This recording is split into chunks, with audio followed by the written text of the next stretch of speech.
Okay? Nag-lunch ba lahat?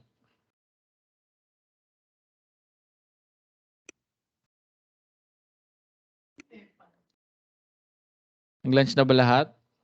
Ladies and gents, all right. I hope you guys had lunch before we study something that is I consider challenging. Okay. All right. But before anything else, I would like to inform you guys that I'm now recording this session from start to finish for the benefit of those who are not here and for you guys to have something to review with in the future. So if ever you don't feel comfortable being recorded, please let me know. Please know that you can also walk away from the conference. Last attempt to reach as many students as possible. Kahapon, ang dami natin eh. Halos kumpleto kayo lahat kahapon. All right. Tawag pa rin tayo. Tawag. That's the best thing we can do. We try to reach out as frequent as possible. But anyway, let me share my screen to you guys. Can you now see my screen? Yes.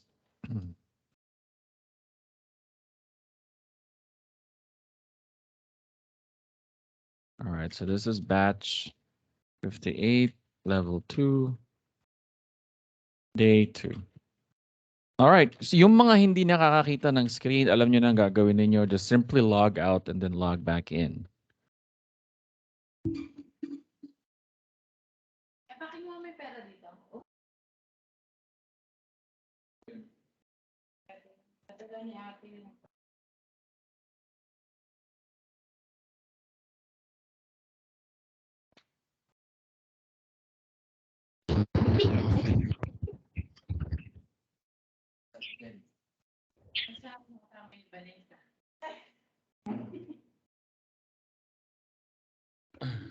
All right, perfect. Everybody can see my screen now? All right, perfect. Okay, so let's have an activity for now.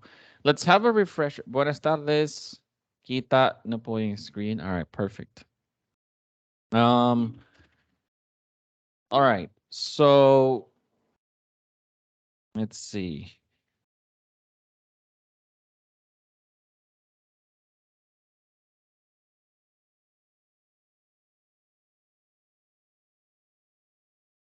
All right, let's have a refresher activity first. Hello. Let's practice. All right, refresher. Look at the refresher activity. Okay.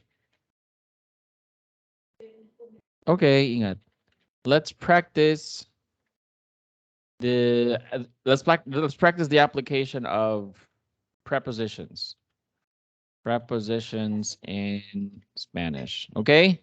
So ang gagawin niyo lang, do this in a separate worksheet, and then I'll give you, let's say, 5 to 10 minutes. Okay, finish or not finish, we will check it together. We will check this all together. Okay, so clue. When using prepositions, meron ba kayong listahan? No?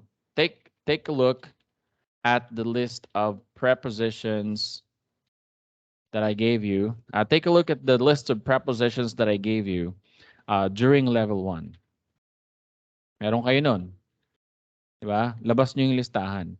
Now, when using prepositions, you need to use ESTAR. Because when you talk about prepositions, you're talking about something that is temporary, which in case you're expressing something about something that is temporary, you have to use ESTAR. Kasi dalawa yung to be natin, eh, diba? We have ser and we also have ESTAR. Ser is used for something that is permanent in nature, while ESTAR is being used for something that is temporary in nature, including positions or locations. Now, when you talk about positions or locations, ibig sabihin, pag may tinuturo kayong sino man or kahit ano man, kahit saan man, then you're using a preposition. You have to use ESTAR. So use ESTAR. Okay? All right, let's practice. Walang magsasagot walang magsasagot sa GC. Sagutan nyo to on a separate notebook, and then bigyan ko kayong 10 minutes after mai-post ko yung last Last number. Siguro mga 5 lang. Kasi related kasi dito yung pag-uusapan natin. So gusto ko lang maalala nyo 'to.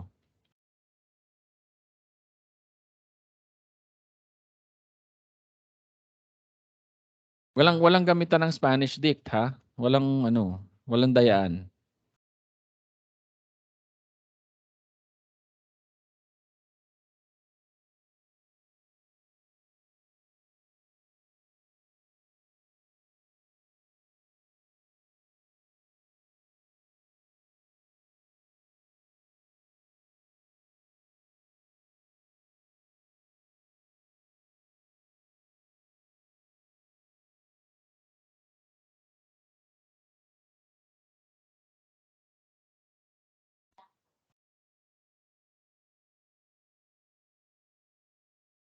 Alright. Try this. 5 lang. Mabilis na review lang, mabilis na review.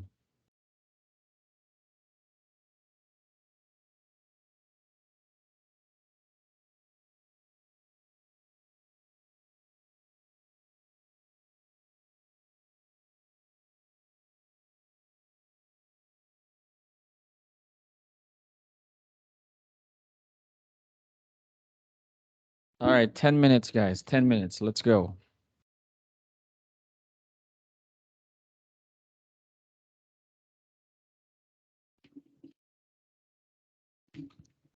So, at 1:20, finish or not finish, we'll check it all together.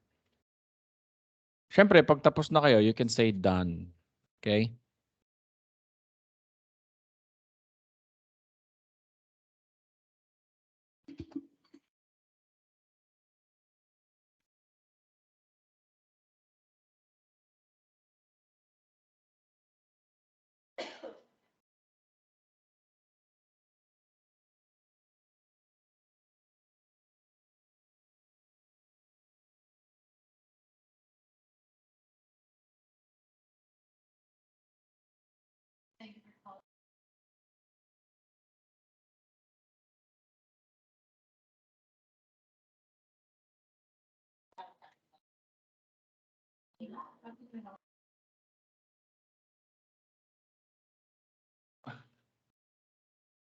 Yun ang sabi sa'yo.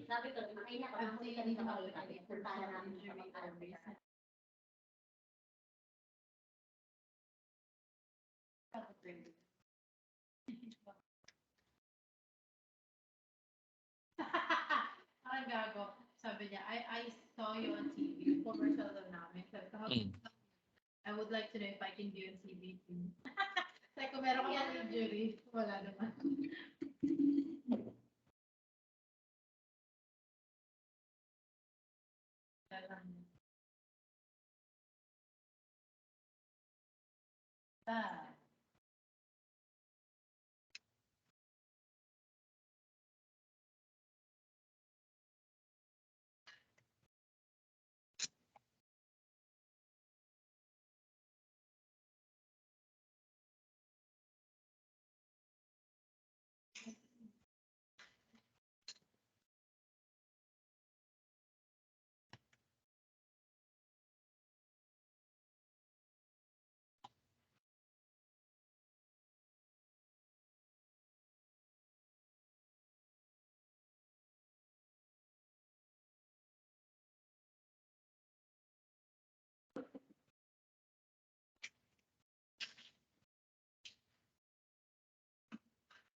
Ano sabi niya tayo? Huwag daw sabihin. Huwag daw sabihin doon sa kanila, tapos huwag daw papuntahan doon kay Daron. Ano gusto niyang gawin? Ayaw siyang kunin dyan ng amo niya. Wala na sa kanya yan. Dapat naayos niya kamo yung ano yung sabi ko nga kung gusto niya mag-ano ka dyan. Ito pinakalagyan ng kita.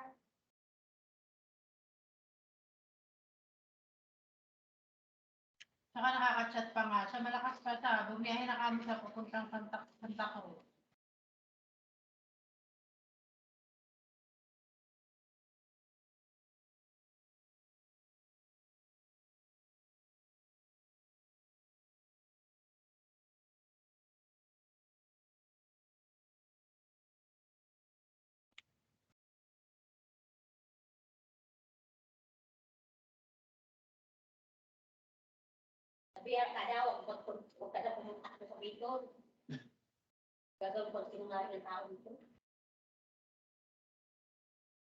So, ano, hayaan mo na amo niya. Hindi pa sabihin mo, ang amo mo, wala ipapagamot sa'yo. Kaya ibigay sa'yo 200 pesos.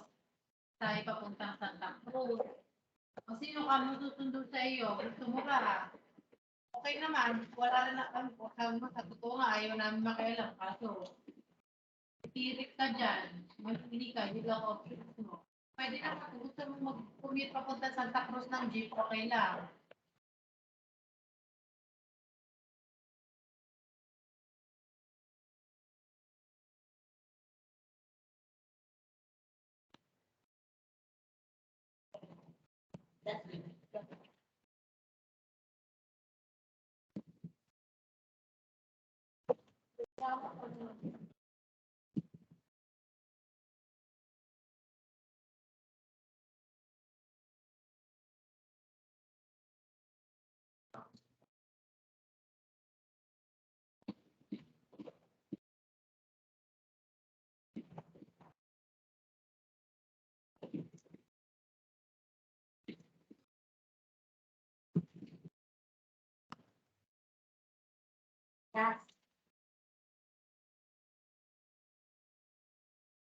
Sorry, wrong send. Okay lang, di ko naman nabasa.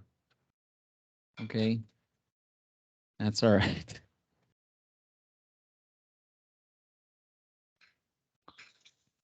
Sino ba nakabasa ng wrong send? Ano ba sinabi? 3 minutes. We'll check it all together. 3 minutes, guys. Let's go.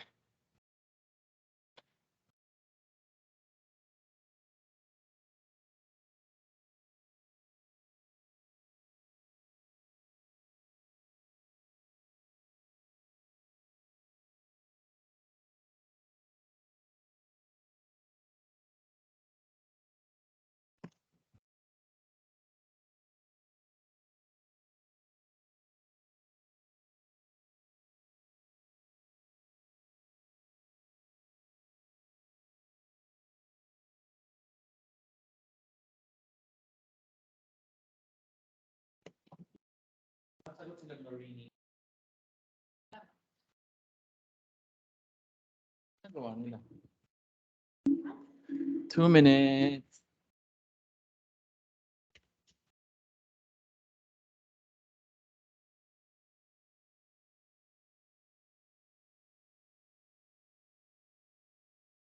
Thank you for calling.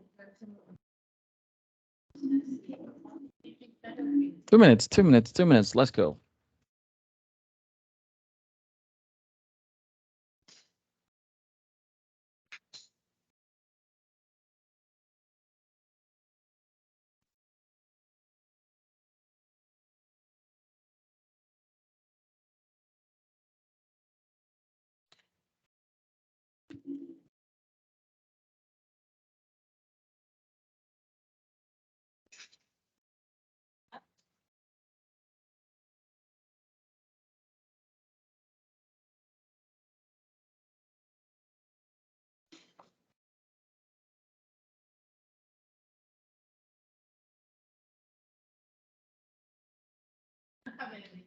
You guys have the type of food that you like a dog food.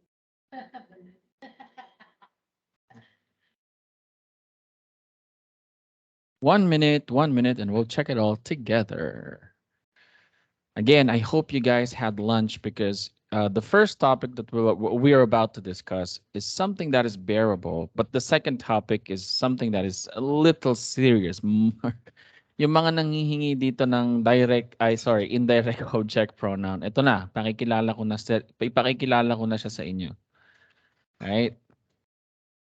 1 minute and we'll check it all together. Let's see if you guys can still remember this because the topic that I'm about to discuss after this is related to it's related to the activity that we're doing right now.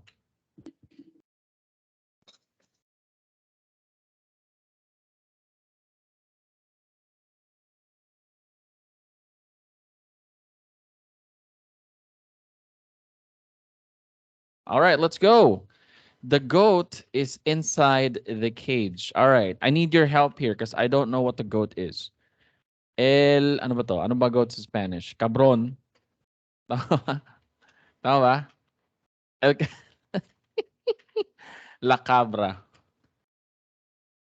Está, so ito yung key point diyan ha. Está dentro de la, iba yung cabron niya. Iba pala yung cabron. Sorry. Cabra. All right. La cabra está dentro de la, what's cage in Spanish? I don't know. Help me. Jaula. All right. There you go. Perfect.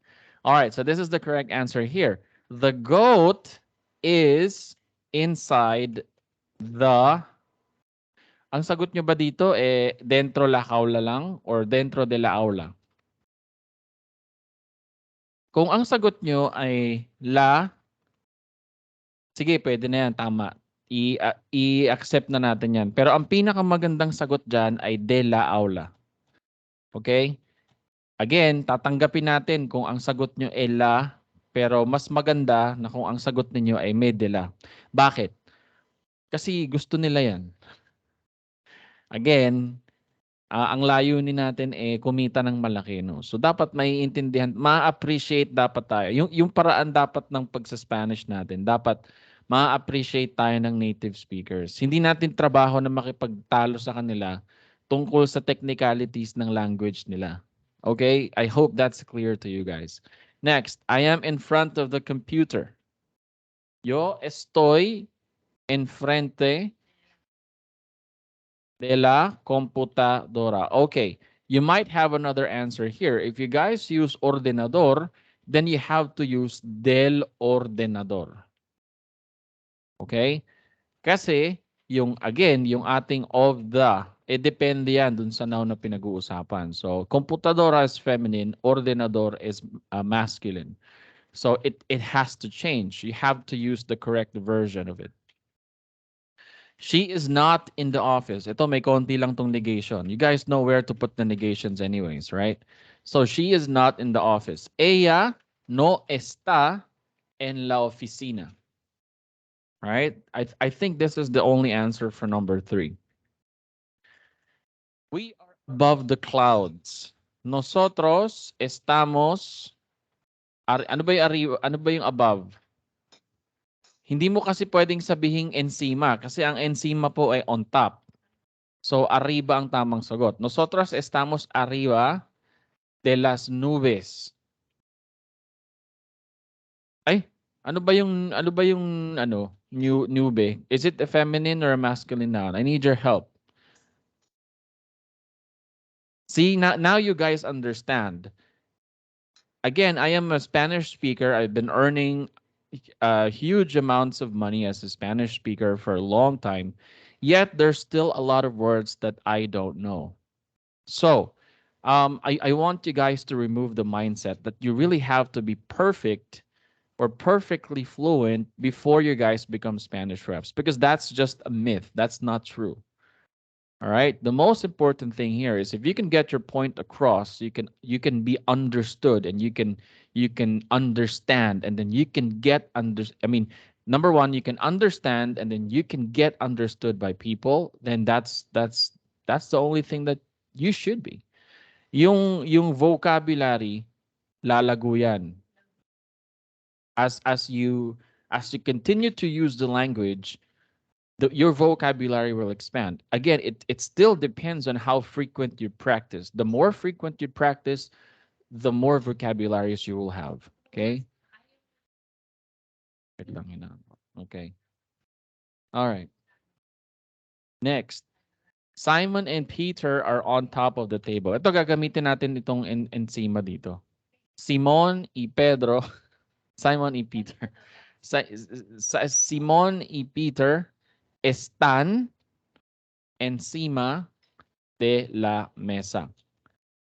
You can also say, since you have two subjects here, you can also say ellos, kasi alam naman natin na si Simon at saka si Peter ay parehong lalaki.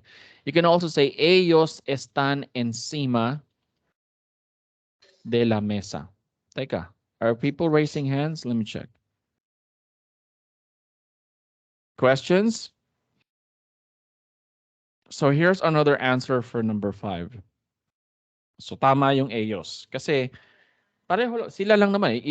You just didn't say the name. You just said they. They are on top of the table.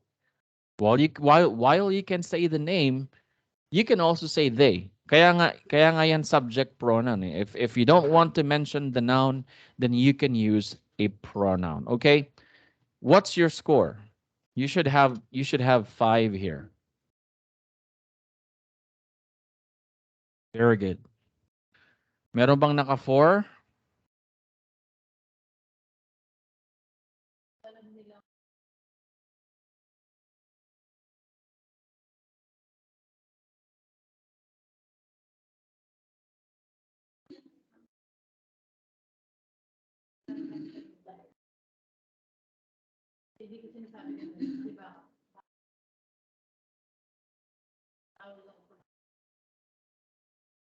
Oh, bakit ang konti nito? 1, 2, 3, 4, 5, 6, 7, 8, 9, 10. What about the rest? Hindi ba gumawa yung iba? O hindi natapos? Okay lang yan. All right, perfect. Because the purpose of this is to review the use of prepositions. Now, what you would notice, okay, perfect. Bianca got 5, Elijah got 5, Samantha got 5. Okay, perfect. What about the rest? Come on, guys. We have like 35 present students in here, 36 including me. And I'm still going to try to call on the rest of this class. Ah, okay. RDL, what are you doing? You're supposed to be having fun. I saw your picture in the airport.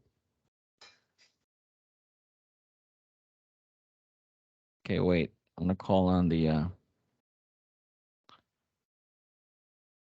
You're supposed to have a vacation. Just watch the recording.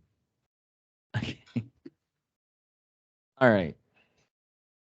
Any questions regarding the usage of prepositions? Ito naman review lang naman, no? Now, what I would like to talk to you about before we get into a more serious topic is the usage of... Ano nga bang tawag doon? Oh my goodness, it's... Kalimutan ko yung tawag eh. Demonstrative pronouns. Right. So now we're going to talk about demonstrative pronouns. Right.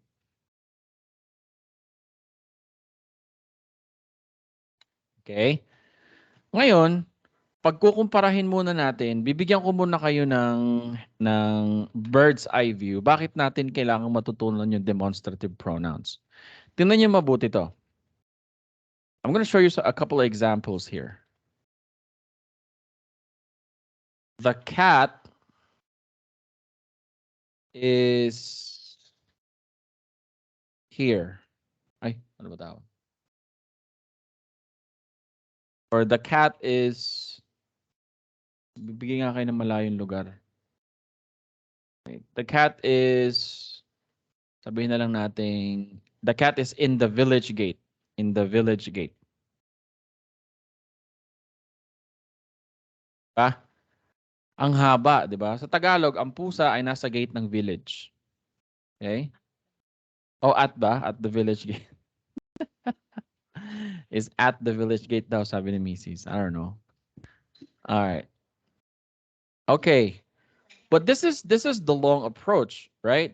You're going to use a preposition here, and I guess you guys would agree that this is a long approach, right? Long approach. Paano pa sasabihin natin long approach? Long approach. Right?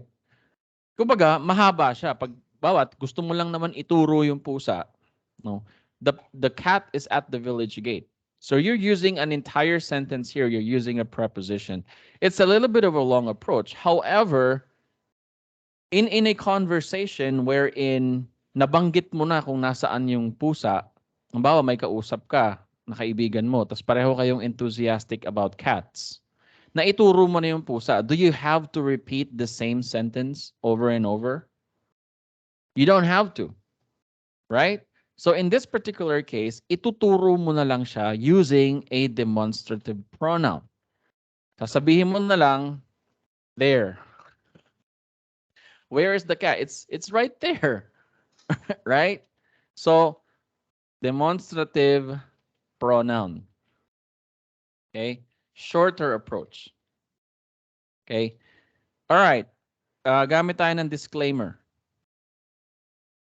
You can only use a demonstrative pronouns, demonstrative pronouns, if you and the person that you're talking to, wait, if you and the person that you're talking to already have a context of what you guys are talking about. Halimbawa, tagalogin natin. Gagamit ka lang ng demonstrative pronouns pag ikaw at pag alam na ng kausap mo yung tinutukoy mo. Halimbawa, kakalabas mo lang ng bahay. Tapos, bigla mong sinabi dun, may nakita kang kapitbahay sa labas. Tapos bigla mong sinabi, oy, it's there. Hindi ba weird? Siyempre magtataka yun. Anong tinuturo mo? Eh, wala pa naman kayong context ng pinag-uusapan. Right? Halimbawa, paglabas mo ng bahay, tinanong mo yung kapitbahay mo, pre, nakita mo ba yung pusa ko? Ayun. O, kasi may context na kayo ng pinag-uusapan nyo, which is the location of the cat. Right? So, yung kausap mo, pwede na siyang gumamit ng demonstrative pronouns. Ayun, brado, ayun, oh. Ayun. Right? Ano ba yung there sa Tagalog? Ayun. Diba? So now we're going to talk about demonstrative pronouns in Spanish.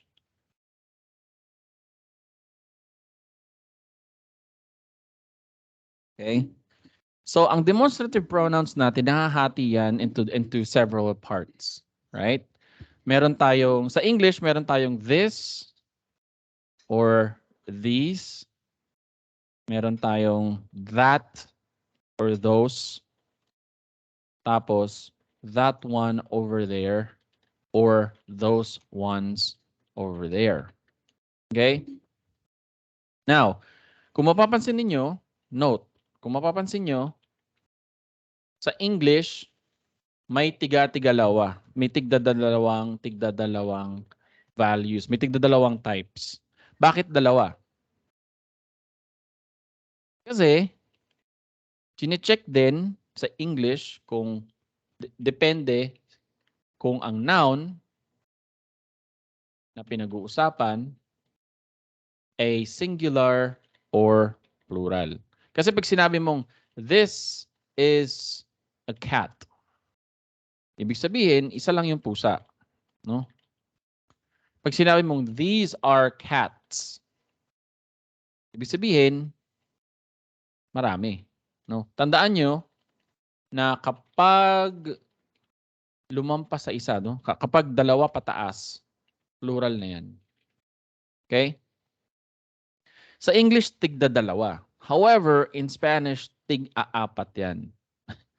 Ang demonstrative pronouns sa Spanish ay may tig-aapat na values or tig-aapat na types. No?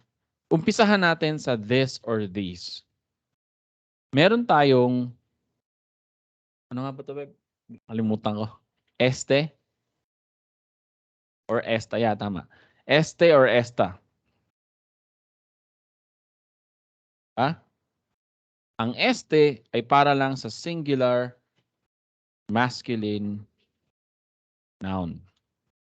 Okay? Yung esta naman ay para sa singular plural noun. Ay, singular plural. Singular feminine noun. Okay? Siyempre, puro singular lang yan. Meron din yang plural counterparts. Diba? Look, check this out. We have estos for plural masculine nouns. We also have estas. Remember na hindi ito yung estas na conjugation ng two form. Hindi ito yun. Okay? Magkamukha lang sila. We have estas for plural feminine nouns. Okay? Like for example, if you want to say this car, who could everybody translate using what you can see here? I want you guys to translate this now. Everybody, come on. There you go.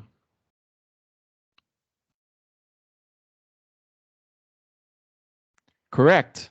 Este coche. How about this? This house. Second number. Right? The correct answer is esta casa. What about this? These cars.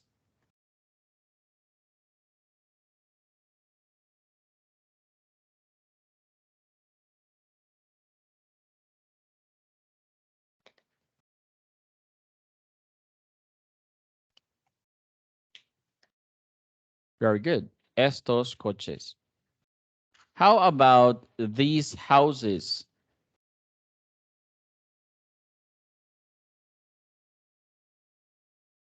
Dali lang, di ba?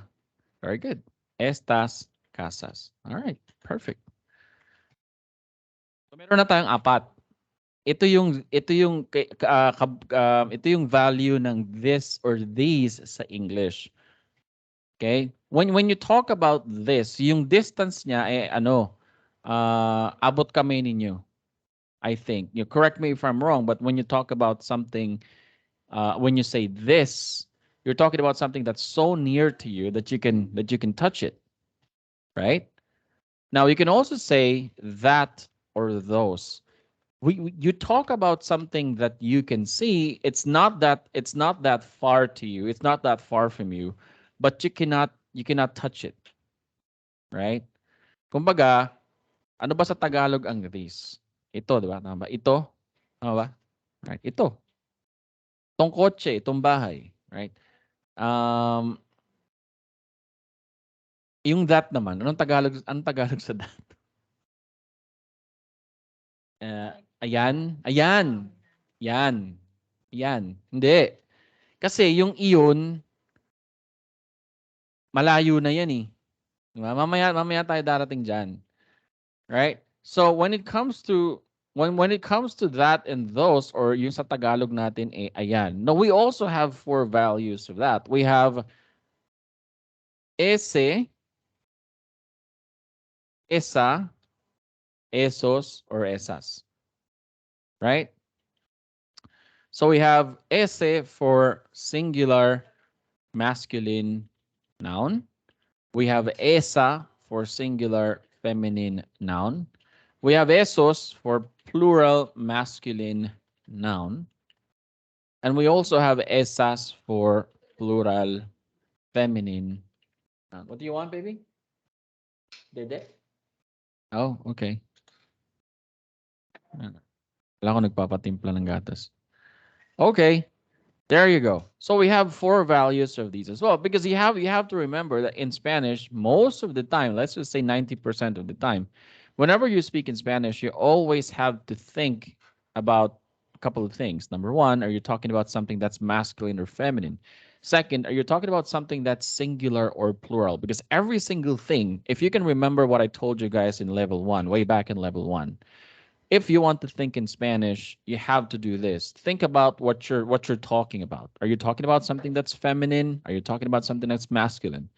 Are you talking about something that's plural? Are you talking about something that's singular? Because every single thing that you're going to add into your sentence must agree with what you're talking about. Even the articles, even the adjectives, even many of these pronouns, right? So if I want to say that tree, everybody, come on. That tree.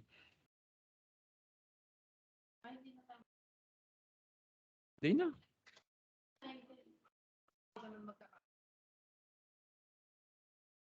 Di pa pala ako nakakatawag sa pansitan.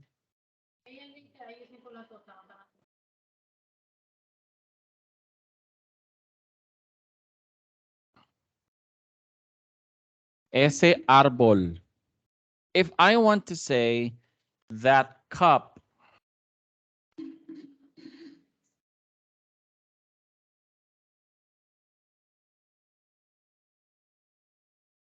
Right? Oh, Elaine, yung gagamitin mo, iba na. Hindi na siya ese. Kasi ang cup, or regardless of what you use, whether that's copa or tasa, I believe that both of those are singular feminine nouns. Right? There you go. Very good. Esa copa. How about if I say, those trees? Tingnan natin kung may sasabit ha. Titingnan ko lahat. Titingnan ko. Wala eh. Wala. Alright, very good. Eto na, may nahuli akong isa. Jerome, yung sagot mo, hindi siya nagtatama. Kasi ang sabi mo, esos. So dapat ang noun mo dyan, plural. However, you only mentioned a singular noun, which is esos arbol. So that has to be corrected as well. Si dapat dikit-dikit yan. Dapat talaga, kumbaga sa English, yan yung kumbaga subject-verb agreement ng Spanish. Bakit ba ang hirap-hirap ng Spanish? Alam nyo, sa totoo lang, hindi naman mahirap ang Spanish. Natuto lang tayong ng English kaagad. Pero kung ang alam lang natin ay Tagalog, tapos mag-aaral tayo ng Spanish, mas madali. Kaya lang kasi nga, syempre, you know, we started learning English at a very young age. You know, every single thing that we have back then, books, TV programs, commercials are most of them, almost all of them are in English. So natuto talaga tayo ng English, di ba? Pansinin niyo yung mga native English speakers. Mas hirap silang aralin ang Spanish kaysa sa atin. Why? Kasi nga, mas malapit ang Tagalog sa Spanish kaysa English.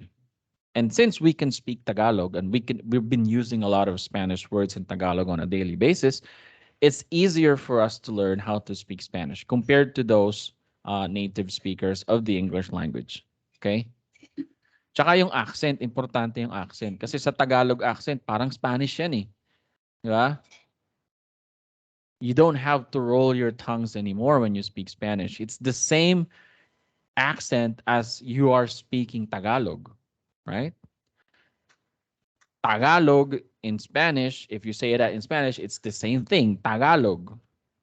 But if you say that in American accent, Tagalog, right? Tagalog. All right. Let's proceed. How about those trees? Esos árboles. All right. How about this? Those cows.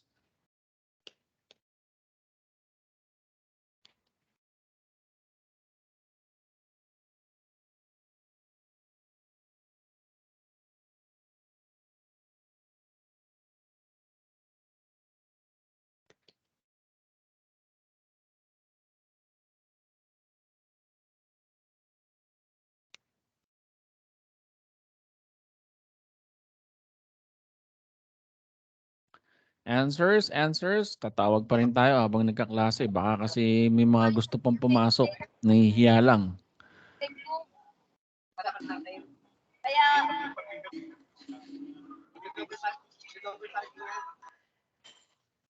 Ay, Dwayne. Dwayne, naririnig mo ako? Dwayne. Yes, sir. Oh. Dwayne, pupunta dito si Mike. Mamaya. Punta ka dito sa bahay. Gusto mo? Negative, sir. Pupunta si Mike. Oh, pupunta. Oh, syempre. Pwede ba namang hindi? Ano ka ba? Okay, get. Sayang naman. Ang lapit na kasi ni Mike dito. Eh, sayang kung malapit ka lang. Naisip nga ka to, sabi ko, papuntahin ko kaya si Dwayne. Diyan na rin ba siya Laguna? Oo, nandito na rin siya eh. Yung pa siyang trabaho, di ba? Sayang. By the way, yung pinag-uusapan namin ni Dwayne, common friend namin na gitarista rin, Spanish speaker din siya. He now works at Asurion in Santa Rosa. And I believe, if I'm not mistaken, he's earning around 150,000 pesos as a Spanish speaker. Isa sa mga pinakamalalaki magpasweldo yan, yung Asurion. So kung gusto nyo mapunta doon, you really have to be good at this. Okay. Dami ng pera ni Mike, no? Oo nga. Ikaw din, Ganun din. susunod ka na rin doon. Yan si Ganun. Dwayne, gitista rin yan. Oh, by the way, if you have like, saan ka na ba nga nagtatrabaho, Dwayne? Sa BF, Parañaque. Ah, okay. Bike. Yan. Bike. Siya, sige. Basta pupunta dito si Mike mamaya. Anyway, let's continue. Esas vacas. Very good. All right. So meron na tayong 8. 'Di ba? Tapos na tayo sa this and these, tapos na rin tayo sa that and those. Now let's talk about that one over there or those ones over there. Okay, ito pag sinabi ninyong that one over there, hindi na siya, I mean, nakikita nyo pa rin, natatanaw nyo pa rin, pero malayo na siya sa inyo. Di ba? Right, may question yata si Jude. Jude, I can see that you're typing. Do you have a question? Oh, questions muna. Questions so far. Do you guys have any questions? Wala. Yan po ba yung ubod ng layo? Well, hindi naman siya ubod ng layo kasi tanaw mo pa eh. Kaya lang, halimbawa, paano ba natin papaliwanag ito sa Tagalog? Halimbawa, sa bahay mo, tapos kita mo, pero kailangan mo pang lakarin ng sabihin nating mga 1 minute, a minute or 2. Malayo-layo na rin yun. Diba? Kita mo. Ang importante dyan, kita mo pa rin siya, kaya lang hindi mo siya abot kamay. Kasi medyo malayo siya ng konti. Okay?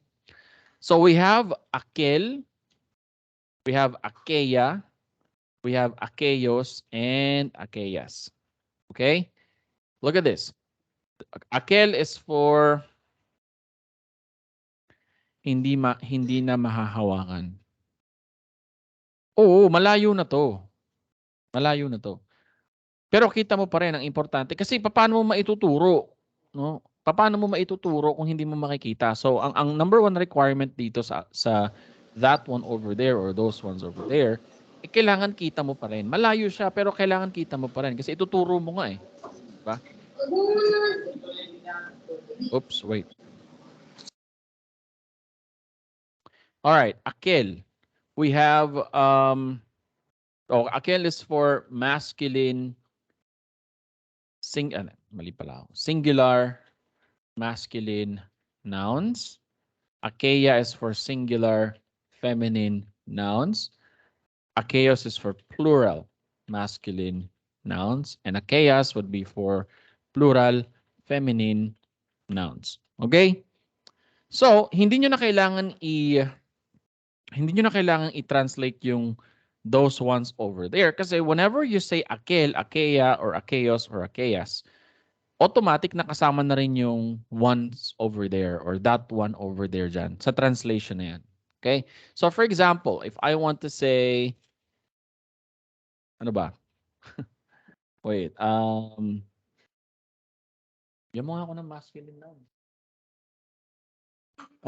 That watch over there.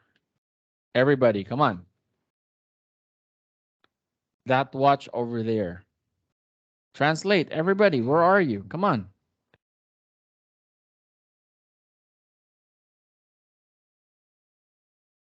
Good.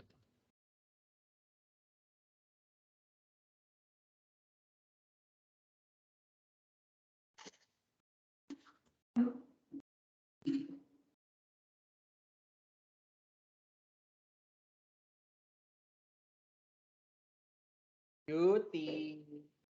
Hey, baby, I love you. Yes.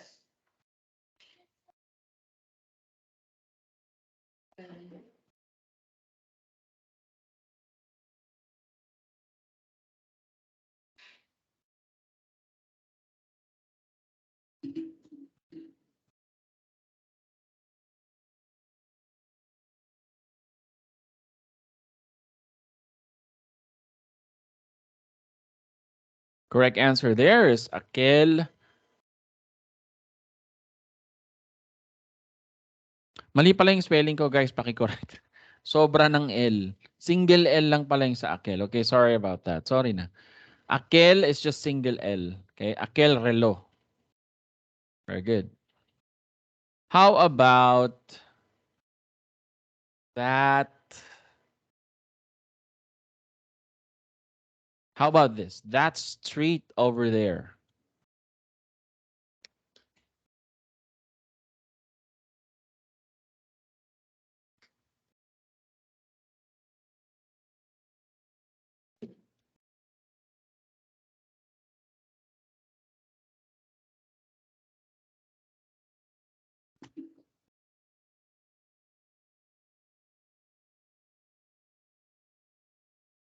Nakita ko, dinilit ni Samantha yung kanya. Very good. At least you know how to correct yourself, right? I was about to call you out. All right. Aquella calle. Okay. How about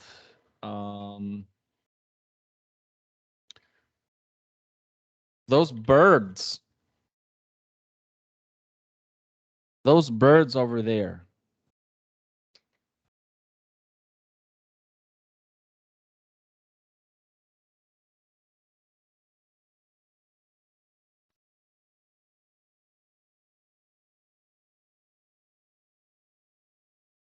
Lolo ko nga, BDA niya yan. Walang kinalaman yung PC mo dyan.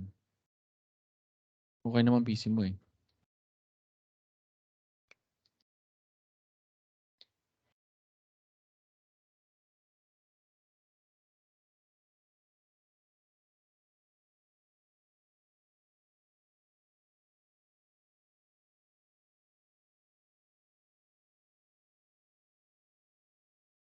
Okay, so the correct answer there is aquellos pájaros. Pájaros. Very good. How about this? Those clouds. Those clouds over there.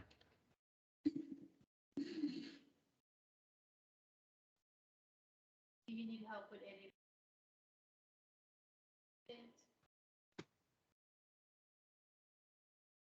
My name is N.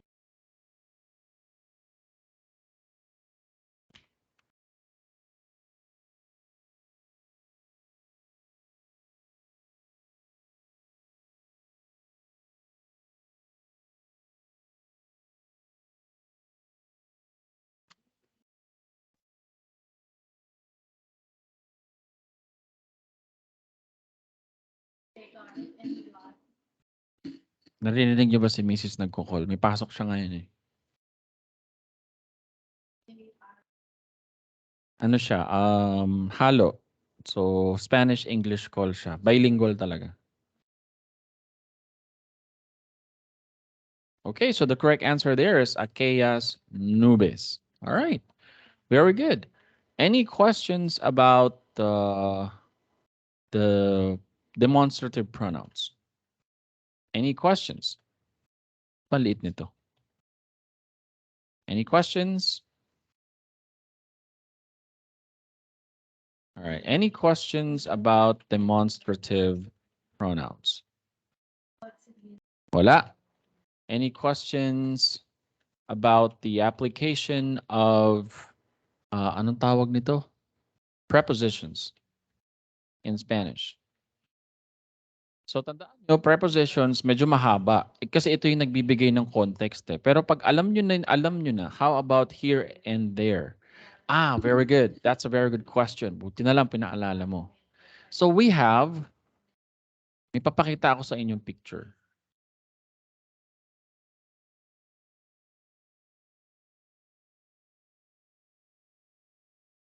So it's going to be aki, ayi, and aya. Ngayon, depende ngayon yan sa layo. I'm gonna show you this image. Okay? So, ikaw to. Right? Very good question, Jude. Pangit eh. Save ko nga muna. Aki, ayi, aya. All right, let me just give you a...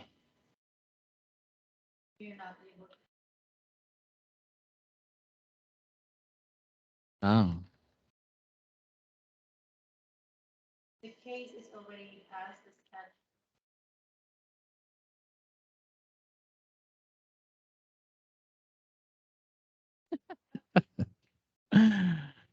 Us, unfortunately, we're not able. Wait.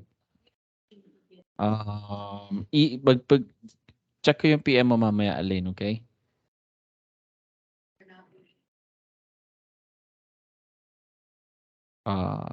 Asan na yun? Download ko yun wait. Ayun. There you go.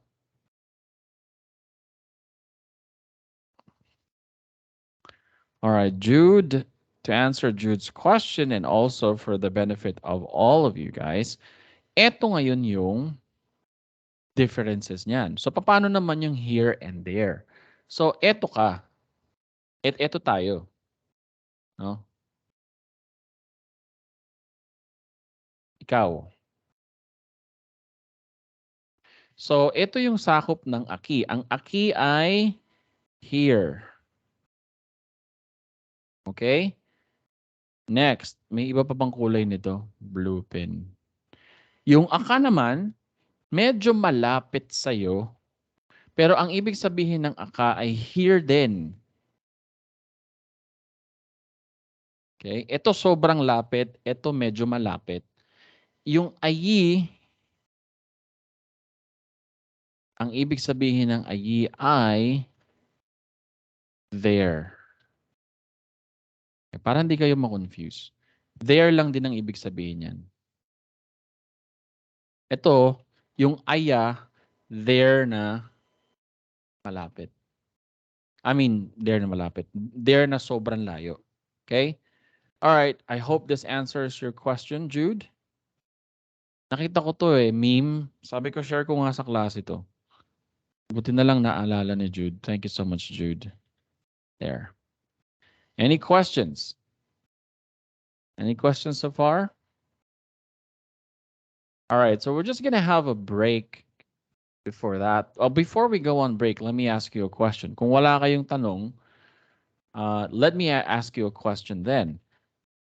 How we express, okay, so what's the basic approach? What's the basic approach in expressing the indirect object pronouns? Sino pwedeng magpaliwanag sa akin yan? Kasi yung susunod na topic natin ito yung legit indirect object pronouns. It's no longer the basic. So who can tell me the basic approach in expressing indirect object pronouns? Anybody or everybody? Anybody in this class? Sino pwedeng magpaliwanag? Type nyo na lang. Anybody? Can you guys hear me? Ba ako naririnig?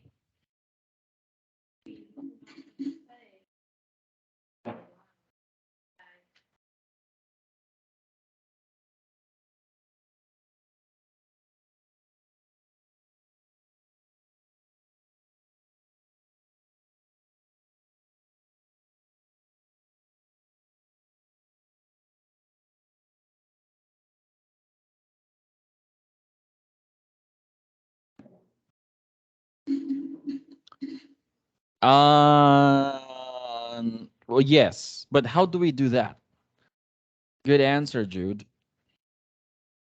But how do we do it? I mean, alam ko, Jude, baka ang naaalala mo yung legit. If you're talking about the metele, no, don't say that yet kasi hindi pa nila alam yun. I was just referring to the basic way kasi inaral namin yung basic. Kasi papalitan na natin ngayon yung basic. Right? Anybody? Yung pagkakaunawa ninyo last time, pinag-usapan natin.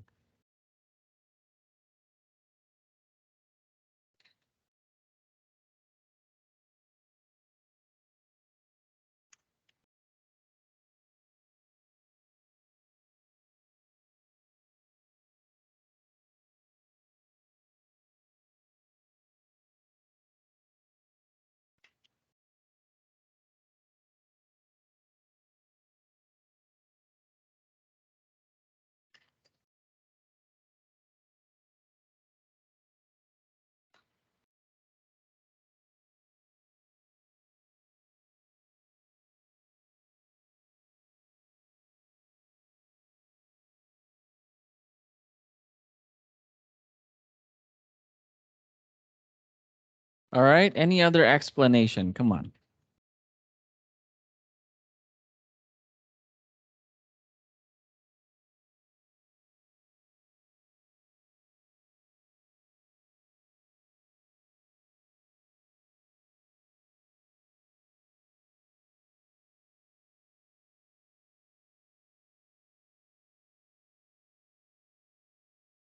Okay, so tingnan natin yung mga sagot ninyo.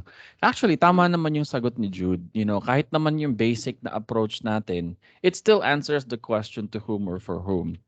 Ito yung pinaka-accurate. Sinabi lang ni Samantha yung sinabi lang ni Samantha yung mga basic indirect object pronouns, kaya lang wala siyang explanation. So, kumbaga very good, kalahati. Okay? You can find an indirect object by asking yourself who or what is receiving the direct object. Medyo technical, no? Medyo technical to, Angelica. So, wag muna. Mete, hindi ito. Hindi rin ito. So, ang tamang sagot dyan, okay, again, indirect object pronouns or indirect objects answer the question to whom or for whom the action is being performed to. Okay? Sa Tagalog, ang indirect objects ay ang sinasagot ng indirect object. Sinasagot ng indirect object ang tanong na tungkol kanino or para kanino yung verb, also known as action, no? Na ginagawa ng subject. Okay? Ngayon, meron tayong basic indirect object pronouns. Meron tayong basic. Binigay na ito ni Samantha kanina. So, meron tayong a me, a ti, a él, ella, a usted, a nosotros, a vosotros, a ellos, a ellas, at saka a ustedes. Ito yung basic. So, for example, if I want to translate this for me, all right, let's have a refresher activity. I am going to call them. Group of guys. All right. Come on, let's go. Huey, anong tense yan? Yan po ay simple future tense.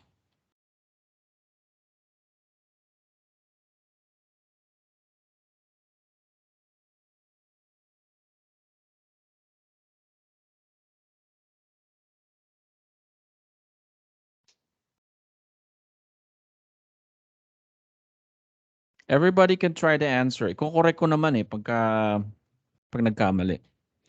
Kailangan yung mag-practice dito. Kailangan yung mag-practice dito. Hindi kayo pwedeng mag-practice sa mismong interview. Gamit ko yung link. Nalabas na ako. Nalabas ko yung ayun. Enter, nag-aalit.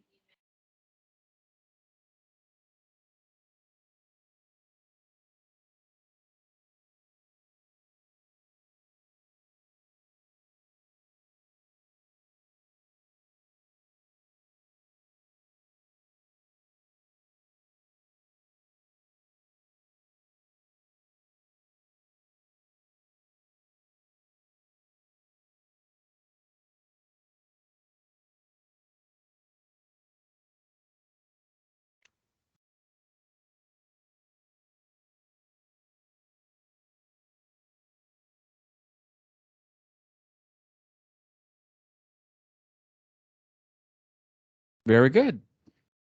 Tingin ko naman naiintindihan ng lahat. Okay?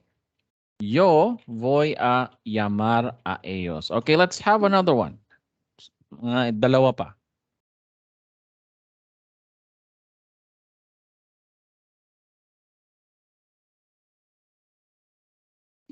Paano ngayon to? She just saw me. How about this?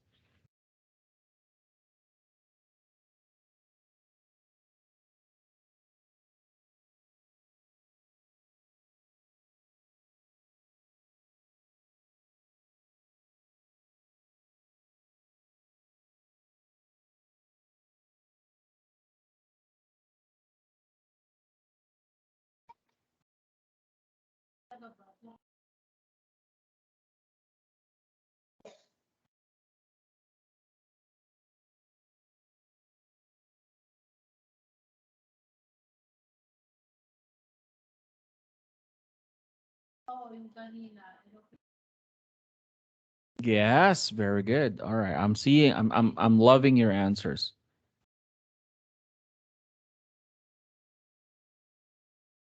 Nasanay ako. Ay, wag kang ano, relax ka lang, Ira. Eh, mga bago pa 'tong mga kaklase mo. Ituturo pa lang natin sa kanila yung alam mo. Okay? Gusto mo ikaw na magturo? Dali. Para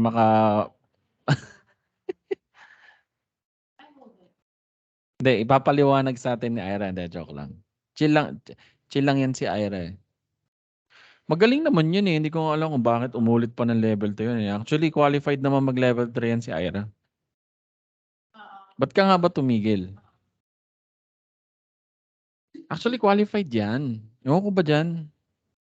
Anyway, the correct answer is Eya, Akaba, na stress. Saan? Sa class ko? E- Eya, Akaba, de ver, ami. Okay? All right, let's have another one. Let's have another one.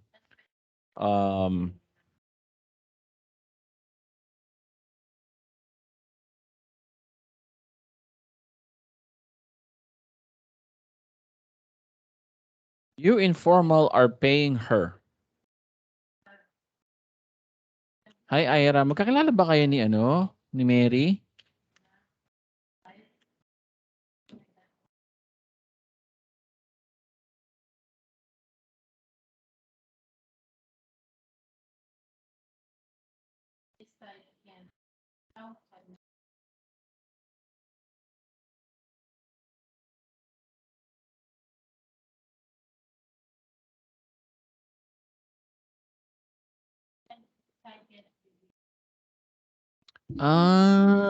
Mariosep ka, Ira. Kaya ka pala tumigil.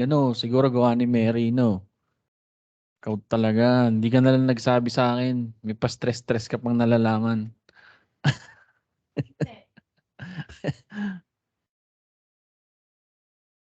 Wala akong binabago. Okay lang yan. At least magiging masaya kayo dito. Kasi at least matuturuan mo si Mary, di ba? Alright. Itong susunod nating topic after the break, medyo challenging to. So, ang gawin natin, magtanong kayo kay Ira. Naging inactive ako sa class kasi medyo na behind utak ko. Yeah, I know. May record naman na hindi ka nakakapagpasa ng activity. That's alright. That's okay. Ganun talaga.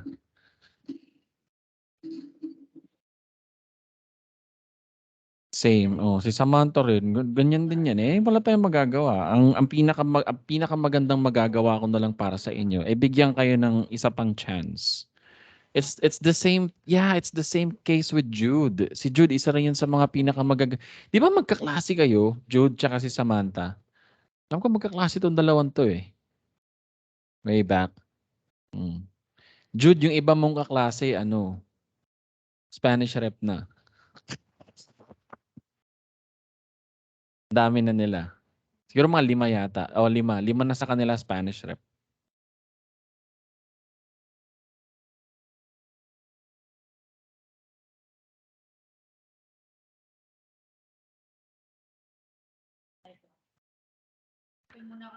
Andito din si Tyrone. Yung mga magkakakilala yung mga yan. So, dun sa mga bago, ibigay nyo lang yung just give it all you got, give it your best so that you will not have any regrets. The good thing about LCLC is that we always give safety nets. Na pag halimbawa talagang sobrang dami nang nangyayari sa buhay ninyo, hindi kayo makapag-focus sa class, o di ulit na lang kayo. Libre naman yun eh. Libre naman. Meron naman kayong free one retake. For every level that you guys enroll, I will give you one free retake. Okay? All right, there you go. So the correct answer here is tú estás pagando a ella. All right, very good. At least naaalala ninyo. We're just going to have a 10-minute break, be back here at 2:20, and then we're going to talk about the legit indirect object pronouns. Okay, it's going to be quite a challenging topic, so I want your full attention. Be back here at 2:21. Let's go.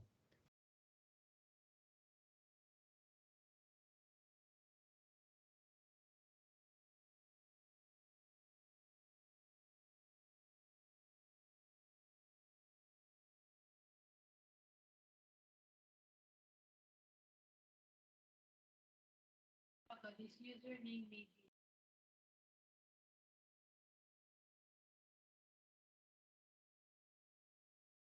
Angina ba? Angina. Dapat sinabi nila. Ako tayo tinago nga nila. Password mo? Oo, nung iba nila yung nickname ko, binago nila. Same pa rin. Walang username. Sa Angie ka na. Okay na ba? Yeah, don't show.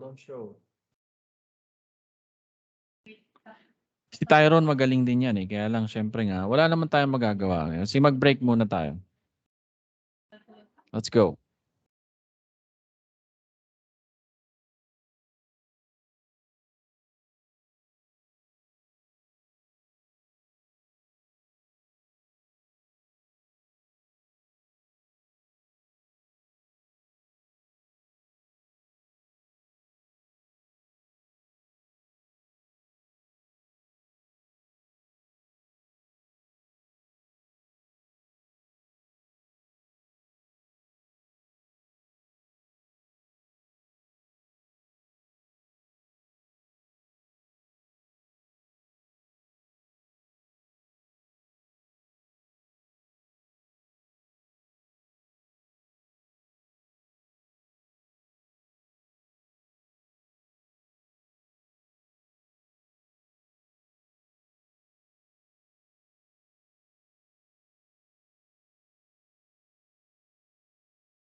Okay, is everybody here? All good? All good in the hood, y'all? All right, perfect. Ang dami pa rin. Sana makapagpa-attend pa tayo ng marami pa. Kasi importante itong pag-uusapan natin. Although may recording naman, kaya lang iba pa rin pagka nasa live class. We can answer your questions right there and then, right? Okay. So now let's talk about the indirect object pronouns, right? Indirect object we all know what that is, right? It answers the question to whom or for whom. So pag may ginawa kang action, kung ikaw yung gumawa ng action, ikaw yung subject. Yung receiver ng action mo, yun yung tinatawag na indirect object, okay? Ito yung receiver ng action mo. Okay? Wait lang. Wait natin. Ngayon, let's play a game. Right? Tama ba yung spelling ko ng receiver? Mali. Alright. Mamaya na natin aralin yung indirect object pronouns. Ang gawin muna natin, hanapin natin yung indirect object. Okay? Sa isang sentence. Alright. Let's have a game here. Hanapin natin, ang goal natin, mahanap natin yung indirect object. Okay? So, i-Spanish ko to, dapat, yung sagot ninyo, Spanish na dapat. Okay? English lang ito, tapos ito-translate nyo in Spanish. Okay? How about this? I see her. Translate in Spanish. Translate nyo muna in Spanish.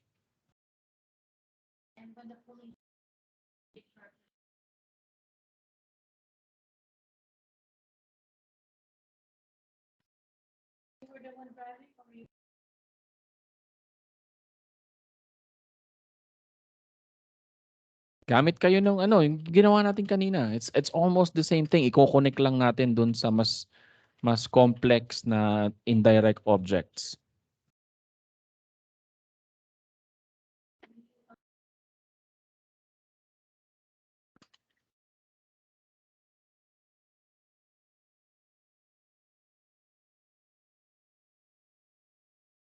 They hit you on the left side or right?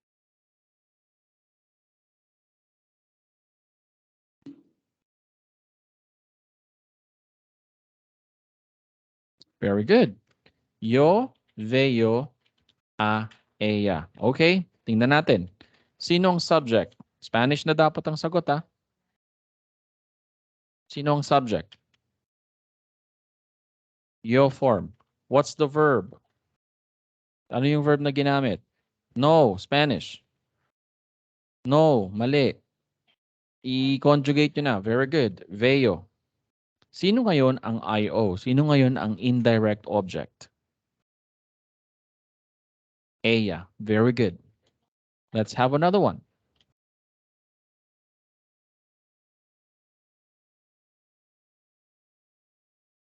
They are not going to pay me. Translate in Spanish first. Everybody, let's go.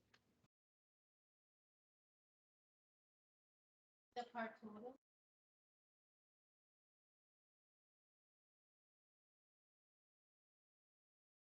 So the left side.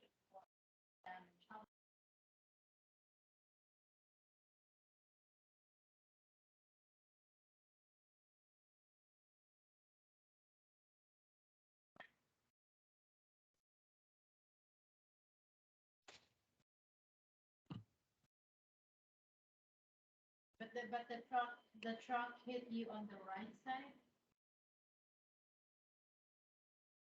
Left. Okay.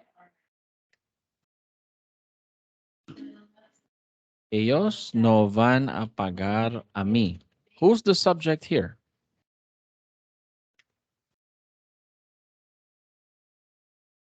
Very good.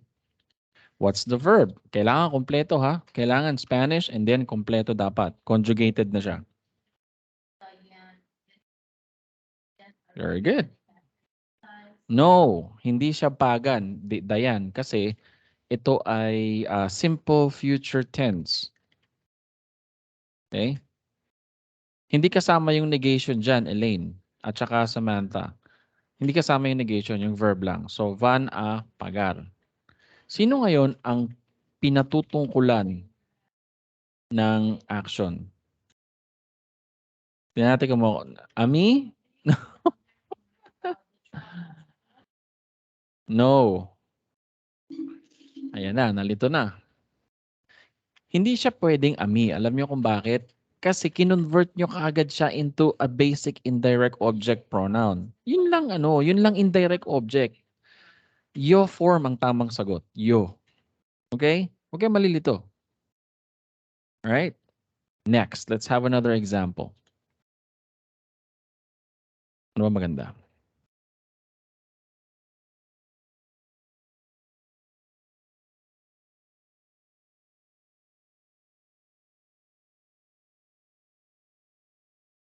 She just accompanied us.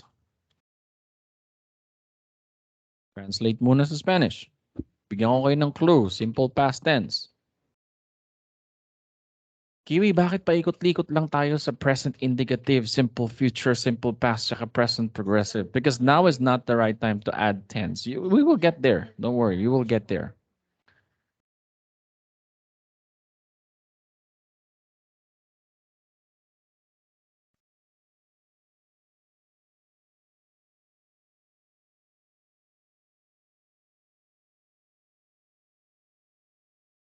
So the left neck has form.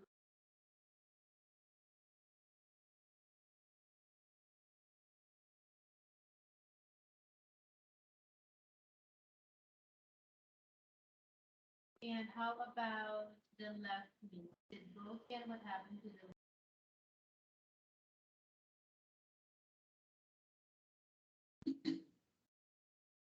Okay, very good. Translation is, ella acaba de acompañar a nosotros. Very good. Okay. Who's the subject? Who's the subject here? Ella. What's the verb? What's the verb? Aside from your left knee, your left hip and neck. Kulang, Jess. Kulang Alain. Very good, Hearty. Elijah. Acaba de acompañar. Kumpleto yan. Wag kayong magtatanggal kasi kumpleto yan eh. Pag sinabi nyo lang na acompañar, infinitive lang yon. Doon pa lang mali na kayo. Right?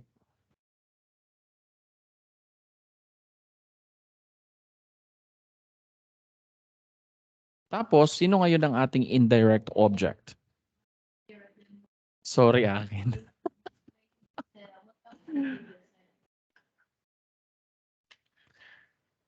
Parang parang Jess, do you play online games? Ganyan kami kasi nung naglalaro pa ako ng Valorant eh.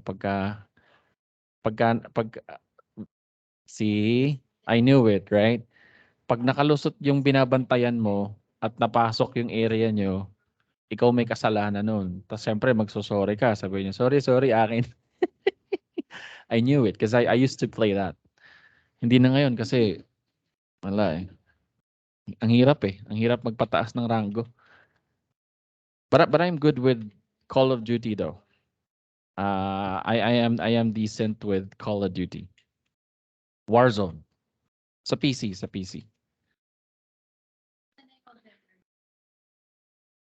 Si Ira. Laro nga tayo minsan. Mag-i-install ako. Ira, Jess. Sino pa nagva-Valorant dito? Laro tayo. Trip lang. No? I don't know if I can still retrieve my old account. Okay. So, ang ating indirect object sa example na to, si Lovell. Actually, si Lovell magaling yan. Naban po ako. Why? Ba't ka naban? Cursing? Alam ko na. Nagko-quit ka sa game. There you go. Nagko-quit ka sa kalagitnaan ng ranked match. Actually, magaling si Lovell. Sa akin. Malayo yung difference namin when it comes to FPS games. Kaya lang, Lovell, bumuo muna tayo ng PC kasi yung gamit niya nasa Italy eh. Wala dito. Anyway, ang ating indirect object sa example na to ay nosotros. Let's have another one. Isa pa. Okay? Makukuha nyo na to. Mabilis lang. Mabilis nyo makukuha to, I promise you. Buksan ko lang yung AC. Mainit. 4 days after you visited, I had been going there. How many times did I?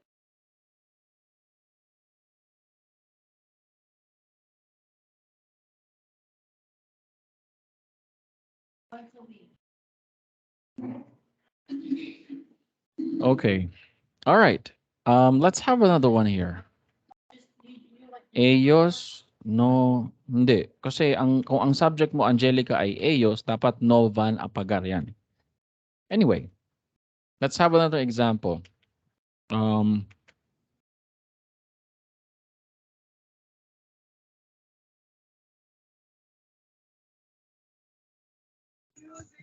Uy, na muna yan, ano mo.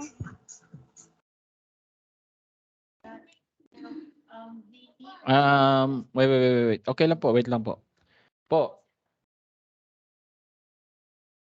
Okay, I'm not looking at you. You are not following. Hello, Kuya Jason. Yes. Yung pagsasend ng message ko, delay lahat. Hindi nag-go through. O, hindi bale. At least, Late ini-explain na ko yung naman. mga So, sagot ko na yun. okay lang. Walang problema. Chill lang, chill. Goods lang tayo dyan. You are not following. Teka, sino ba maganda? You are not following Hello them. daw po, sabi ni Marius. Si Marius, yan, magaling din yan sa Valorant, guys. Yan, yung mga tropahan yan, mga patatas. Magagaling yan eh. Oh, fan.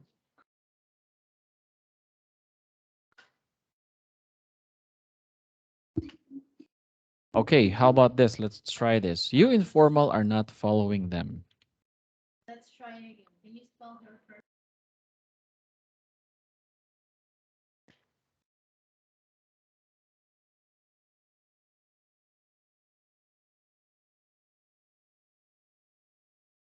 And her last name?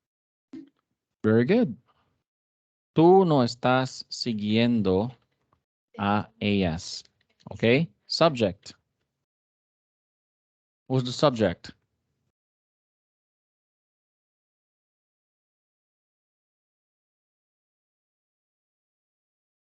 Tú. What's the verb? Bigyan ko kayo ng clue. Bigyan ko kayo ng clue. Present progressive.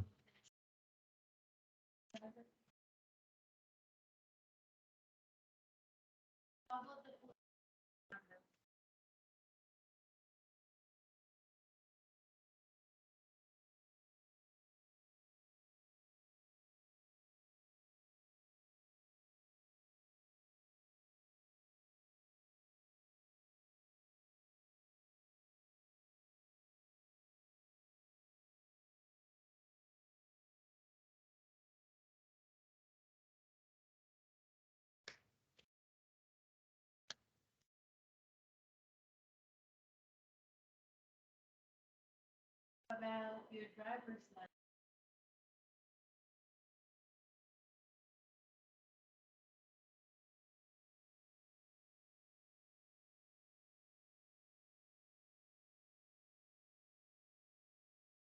Very good.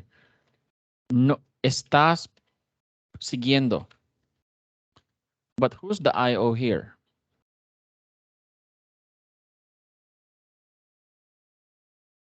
Ellas. Very good. Okay. So, quick recap. Right? Recap lang tayo ng mga pinagagawa natin kanina. Number 1, inalam natin kung ano ang indirect object. Tama? Questions? Wala. Number 2, inalam natin kung paano hahanapin ang indirect objects sa isang sentence. Right? Questions? Questions? Wala. Good. Ngayon, aalamin natin kung paano i-convert ang mga indirect objects sa indirect object pronoun. Kasi magkaiba yon. Pag nahanap niyo yung indirect object, kailangan ma-convert niyo siya sa indirect object pronoun. Madali lang naman yung table na yan. No? So kung halimbawa, pagtatapatin lang natin yung dalawa, subject pronoun, yo, tú, él, ella, usted, nosotros, vosotros, ellos, ellas, ustedes. Okay? So, itatapat ko lang dito yung indirect object pronouns. Take note, hindi na ito yung basic. Hindi na ito yung basic na ami, ati, no? Iba na to. Okay? So, we have me,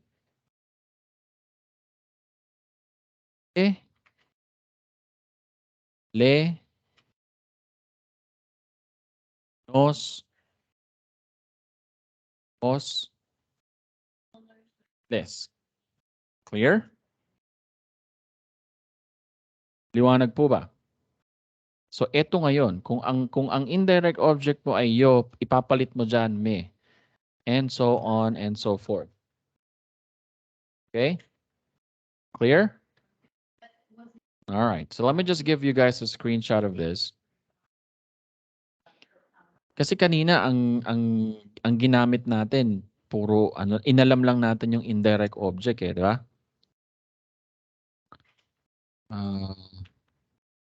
What's this?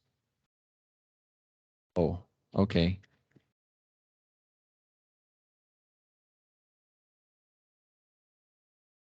Oh, pwede naman. Kaya lang kasi ikaw, alam nyo na kasi yun eh. Alam nyo na kasi to, Lovell and Ira. Ang problema, yung mga klase nyo, bago lang din sa lesson na to. Hindi nila alam to. So, panaliliwanag ko uli sa kanila. Okay? O ngayon, alam nyo na kung paano sila i-convert into indirect object pronouns. Okay? So, quick recap. Number 1, inalam natin kung ano ang indirect objects. Wala kayong tanong doon. Pangalawa, inalam natin kung paano hanapin ang indirect objects sa isang sentence. So wala ba kayong tanong? Ako po. Anong tanong, Angelica? Angelica, mag-unmute ka na lang kasi nga mabagal yung ano mo eh. Yung pag-send mo ng message. Ay, wala na po akong question. Nakahang yung type. Ay, sorry. Sige, kung wala na question, i-mute kita kagad kasi may call din si Mrs. eh. Baka marinig ka. But I cannot. I'm still teaching. Right? Give me a second. Give me a second. Right.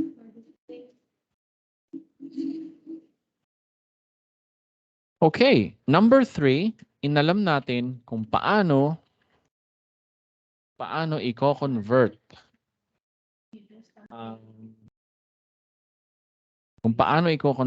ang indirect objects sa indirect object pronouns. Ano na lang ang kulang? Ang kulang na lang dyan, papaano natin i-apply. So ito ngayon ang aaralin natin. Paano natin ngayon i-apply ang mga indirect object pronouns na yan into a sentence. Okay? Makinig kayo mabuti kasi medyo challenging. Wala kasing ganito sa English eh. Yun ang problema. Kasi syempre, all of us have a tendency to look for, something that is similar to English. Not in this particular case. Wala ito sa English. Meron man, pero hindi kasing kamukha talaga nito. So, listen carefully. So, wala tayong problema doon sa naunang tatlong objectives, di ba? Alam nyo na yung indirect objects. It answers the question to whom or for whom. Right? And then, alam nyo na rin kung paano siya hanapin sa sentence. Pag nahanap nyo na, ipapalit nyo ngayon sa kanila yung indirect object pronouns. So, pag alam nyo na kung paano ipalit yung mga indirect objects sa indirect object pronouns, kailangan nyo ngayong matutunan kung paano ilalagay yan sa sentence in a proper order. Because there's a proper order on how to do that. You just don't put it there, right? Game. So listen, when using indirect object pronouns, or here at LCLC we call it IOPs, right? There are 3 ways on how to use it. Okay? We call it 3 formulas. Yan na. Kanig kayo mabuti. Formula number 1. Okay, lagay ko dito. Formula 1. When using IOP. Before we go to the actual formula, we have to know, you have to understand that formula, or hindi pala formula. We call it 3 different patterns. So pattern number 1, IOP. You have to understand that pattern number 1 is always possible. Ibig sabihin, lagi kayong makakagawa ng pattern number 1. Okay? Papaano yung placement ng indirect object pronoun sa pattern number 1? Check this out. Subject pronoun, here's the formula. Plus IOP plus conjugated verb plus anything that you cannot include in subject pronoun, IOP, or conjugated verb, you have to put it at the very end of the sentence, and they're called icing on top. Huwag nyo napansinin yung mga messages ni Angelica kasi kanina pa yan eh. Talagang may problema lang siya sa internet. Hayaan nyo na, deadmahin nyo na lang. Okay? Right? Now, let me give you an example. For example, I want to say, I'll translate this for me. I want to call you informal. Basic. Marunong kayo niyan, di ba? Do it. Dali. Example, papakita ko sa inyo kung paano natin i-convert yung basic translation into something, you know, a lot of grown-ups do.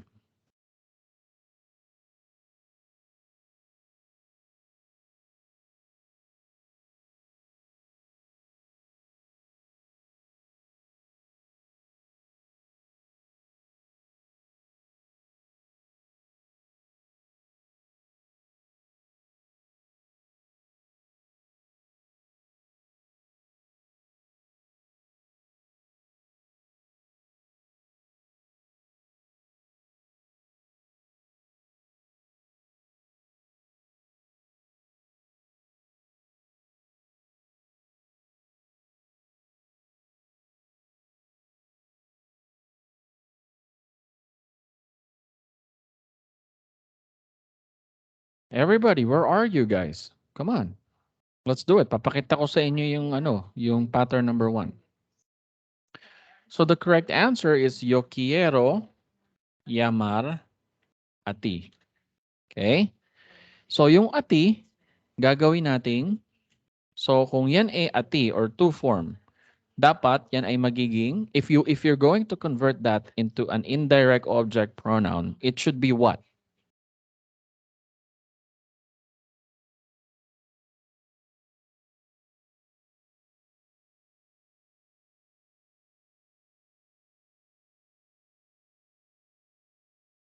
Magiging te. Tama? Ngayon, susundin ngayon natin ito kasi yung basic translation di ba? Di ba? O ngayon, nakuha nyo na yung subject, nakuha nyo na yung verb, okay? Tingnan natin kung paano natin ito i-apply. Next, try this. Subject pronoun. Ano yung subject pronoun doon sa sentence? Susundin natin itong formula.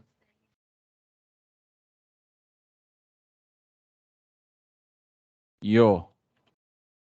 Plus, ang sabi sa formula ng pattern number 1, mauuna yung IOP. Ano ba IOP natin? Ano IOP natin?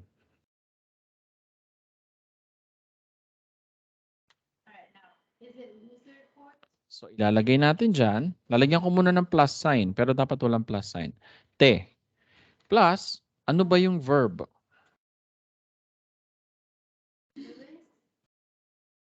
Mali na naman, Jerome. Kumpleto dapat yan. It's not just llamar. Mali pa rin. Quiero llamar. There you go. This is pattern number 1. Aalisin natin yung plus sign.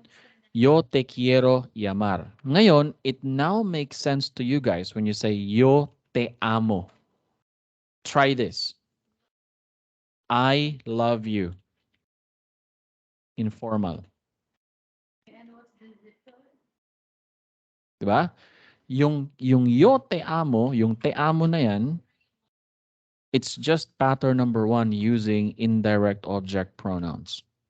Look at this. Yo, diba? Yung you, yung receiver ng action, you're going to convert that into an indirect object pronoun. Following pattern number 1, it should be right after the subject pronoun, te, and then you're going to conjugate amar in yo form, amo. There you go. Yo te amo. Kiwi, bakit yung iba sinasabi, yo te amo lang? Kasi pwede na nilang gawin yon dahil sa totoong buhay naman, hindi na ginagamit yung subject pronoun. But that is if you are as good as a native speaker. So right now, I suggest you guys still use the subject pronouns. Right? Maliwanag po ba ang pattern number 1? Any questions so far?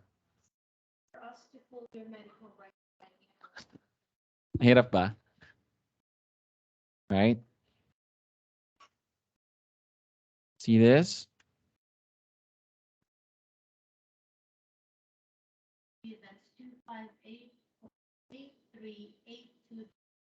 In this particular example, wala tayong icing on top. Okay, that's pattern number 1. Okay, mind you. Well, let's proceed with pattern number 2. Any questions muna? Any questions so far?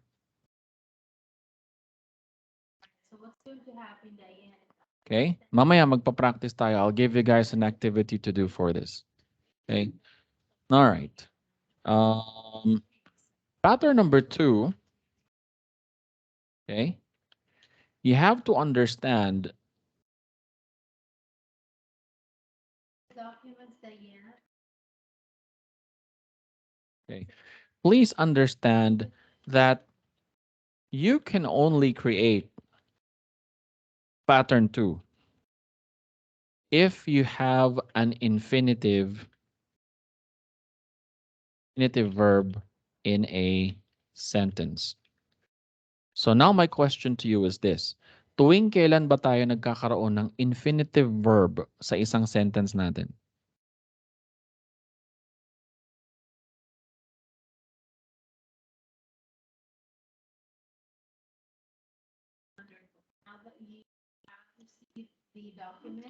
Tuwing kailan tayo nagkakaroon ng infinitive verb? Very good, Jerome. Kapag may 2 or 3 verbs in a sentence. Ano pa? Ano pa? Meron pa.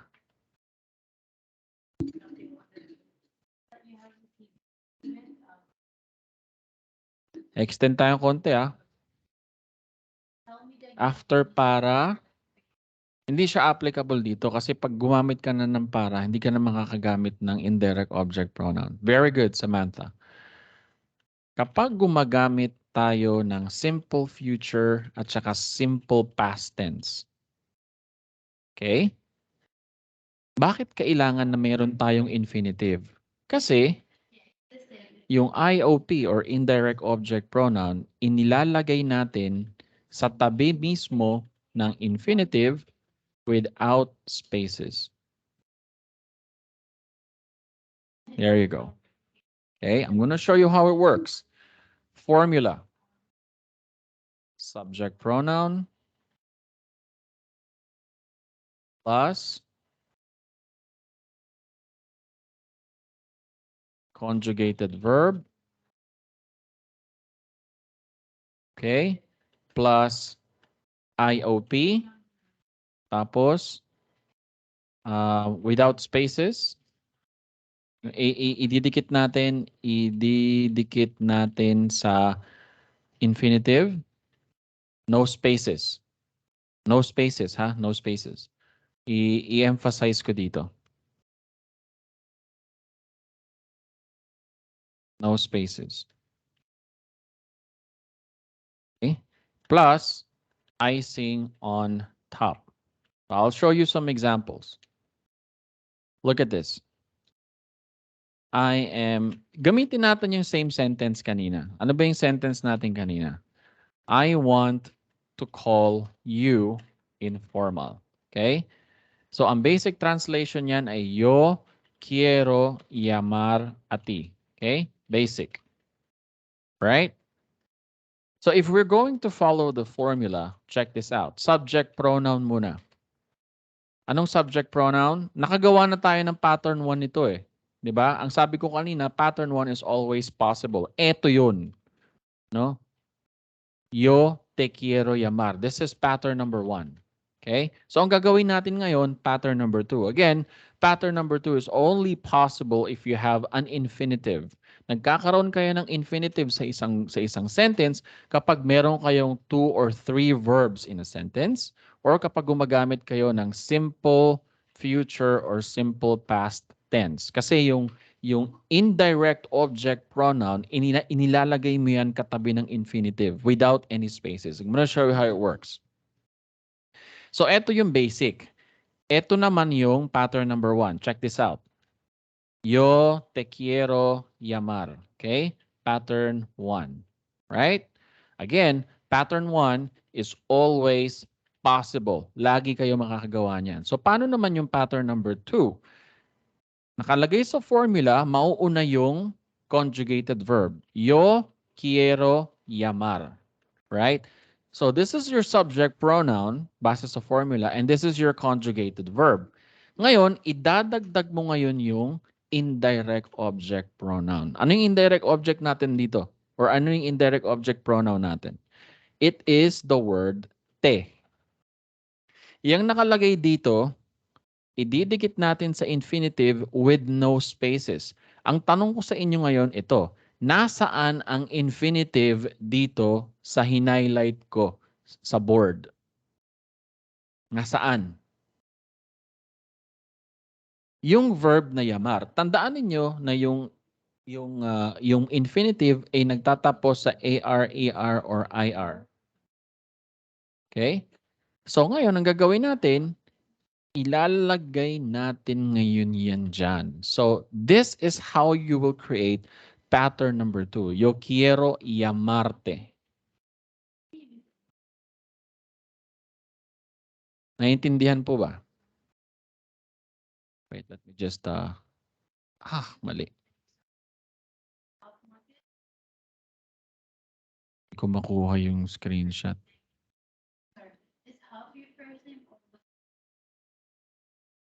Okay.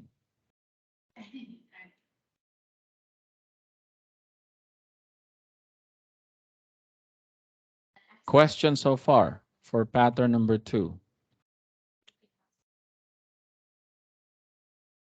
Wait. I'll take a screenshot of this.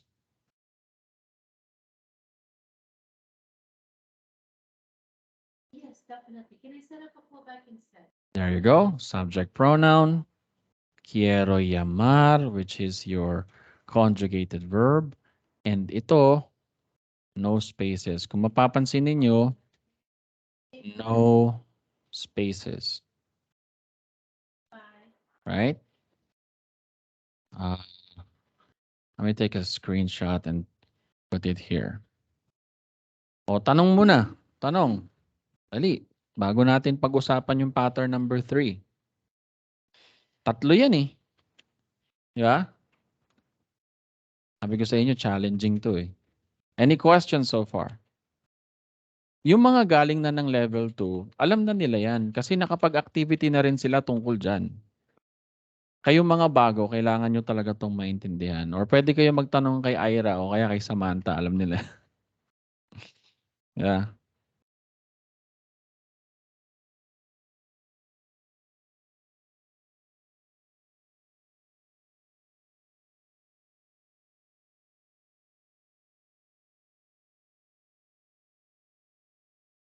Questions? All right, good. So now let's proceed to pattern number 3, IOP. Okay? Ang pattern number 3, magagawa mo lang siya. Magagawa mo lang ito kapag meron kang progressive tense na ginagamit. Okay? Magagawa mo lang ito pag meron kang progressive tense na ginagamit. Ang tanong ko sa inyo ngayon, how many progressive tenses do we have already? Ano yung, okay, so if you say 1, ano ngayon yung progressive tense na inaral natin?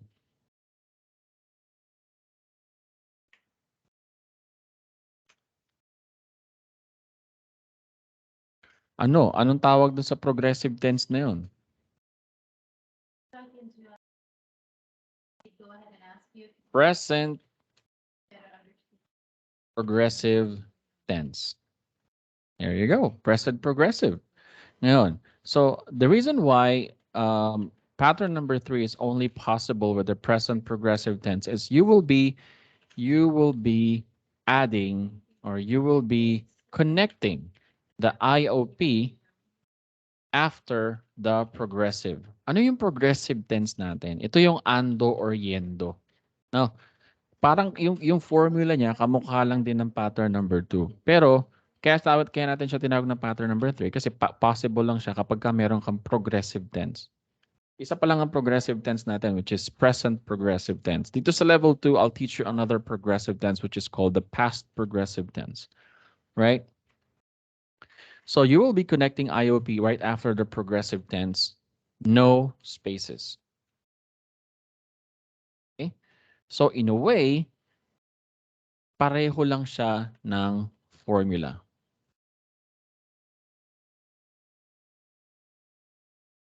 Babaguhin ko lang to. Ididikit natin sa ando, yendo, no spaces. Okay? So here's the sentence now. Translate this for me. We are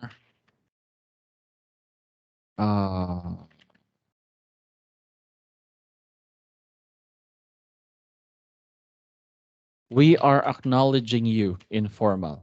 Translate nyo muna in basic format. Come on. So you did go to the people organized.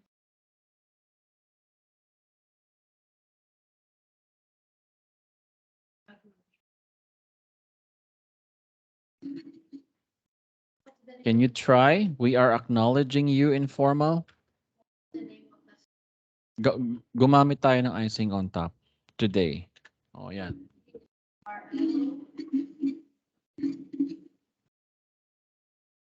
Oh, okay.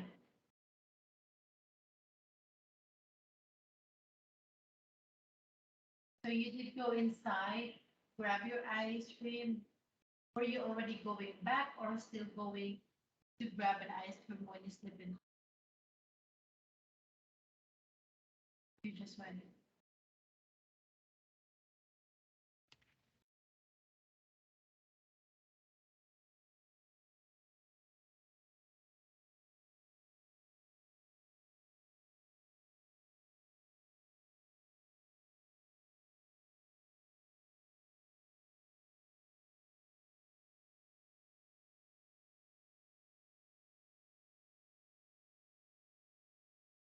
Mm-hmm.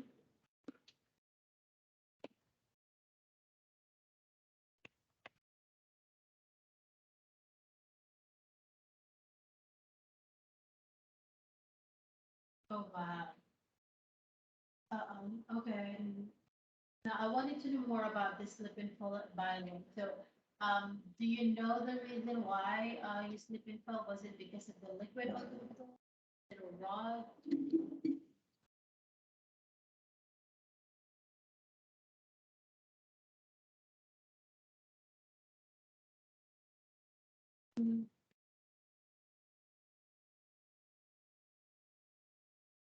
Okay. Nosotros estamos reconociendo a ti hoy. Very good. This is the basic approach, right? Can you create a pattern number 1? Everybody. Can you create the pattern number one? Because what we always say is pattern number one is always possible. And did you complete it?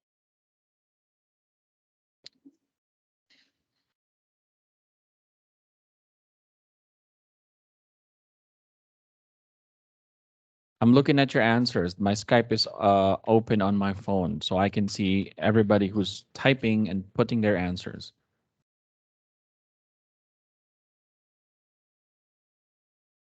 The call at Walmart when Very good. Nosotros te estamos reconociendo hoy. Pattern number one. Amazing. Right? Now, create a pattern number three following the formula here. Let's go.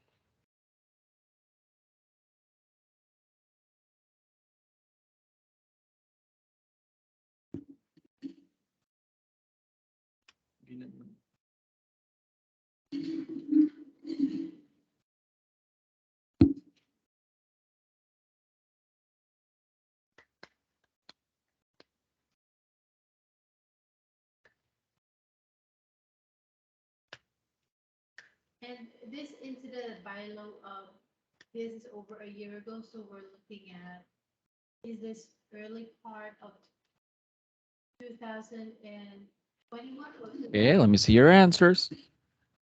Diane, Eloisa, Owen, Marneth, Alexandra, Harty. All right, very good. Good. Nosotros this incident bylaw happened? estamos reconociéndote hoy. Very good. So, himay-himay natin.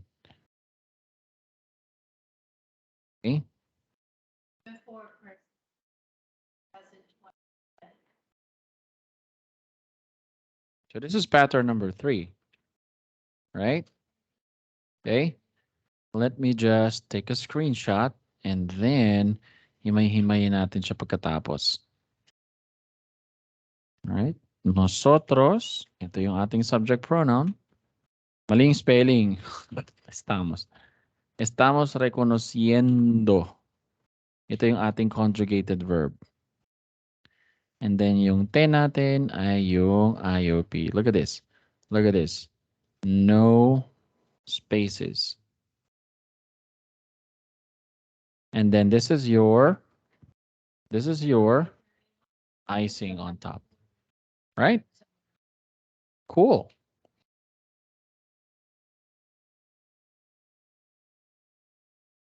Questions? Right. So just a quick recap on what we did. Okay, just a quick recap on what we did. Okay. Number one, we studied what what indirect objects are. Number two, we studied how to find IO in a sentence. Okay. Wait lang ha.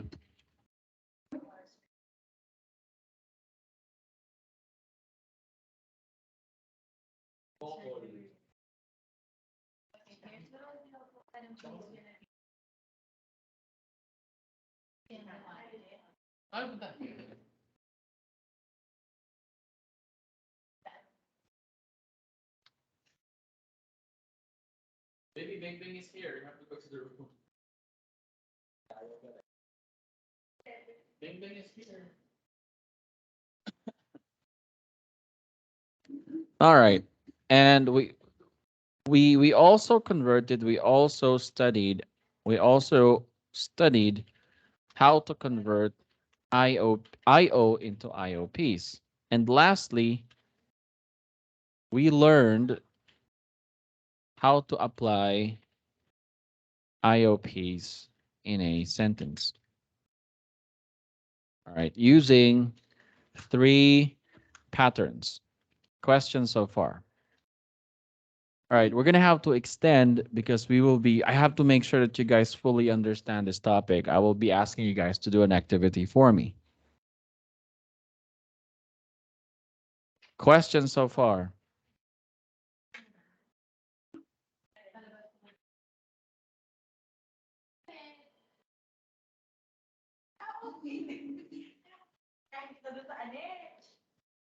Yung kay ano? Questions? So here's how we are going to practice. Unfortunately we will have to extend for another 30 minutes because this is going to be a little bit of a challenging activity. All right, do this on a separate worksheet. So we will practice the application of indirect object pronouns patterns 1, 2, 3, including yung basic. Sama natin yung basic. Right? So, do this on a separate worksheet. Okay? What I want to see in your activities are, number 1, basic translation. Pangalawa, pattern number 1. Kasi P1 is always possible. Number 3, P2, pattern number 2, kung pwede. Kung pwede, kung applicable. Okay? And then number 4, pattern number 3, kung applicable. Okay? Questions so far?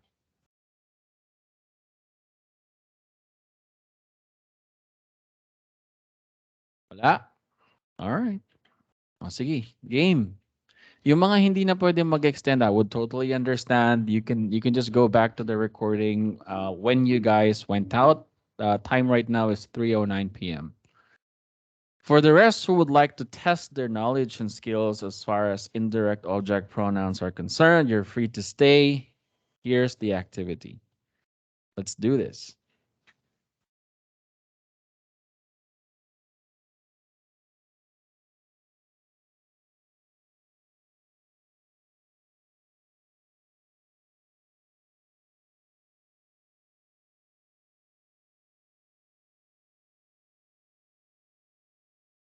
Textos. Nag-uumapaw ng bank account ni Mari.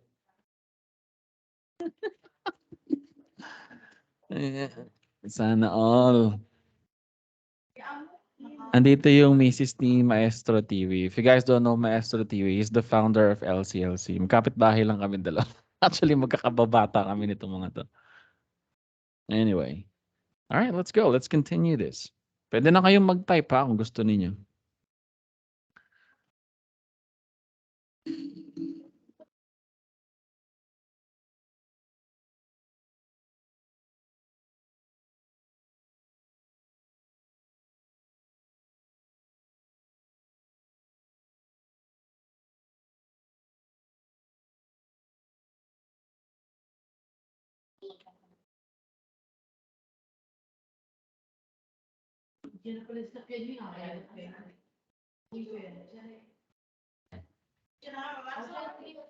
Bumalik kayo dito mamaya, alas 6.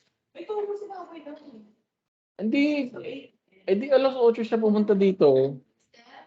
Wait! Pili ka may electric pa kasi electric pa namin. Ginent lang mo. Ako. Ginent lang mo. Hindi makakawala yung emergency. Tegi na. Nakampol pa eh.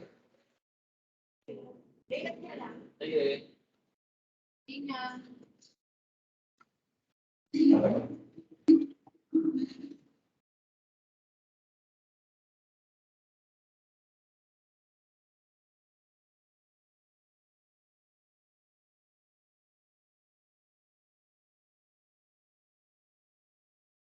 Pakaabutin kayo ng alas 4 dito. Okay lang. At basta ma-practice nyo yan. Pa-practicein naman natin to from starting tomorrow until Friday. Kaya mag-alala.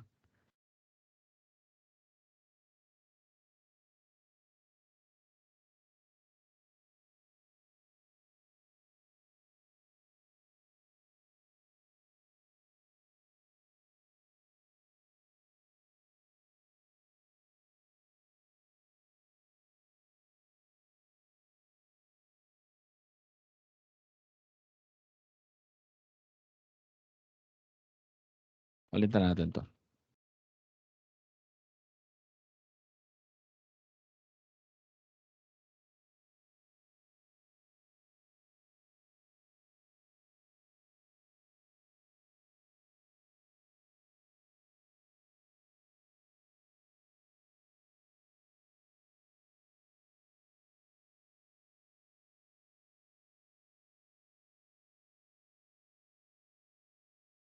All right. We have 5 numbers here. I'm going to give you guys a copy of this.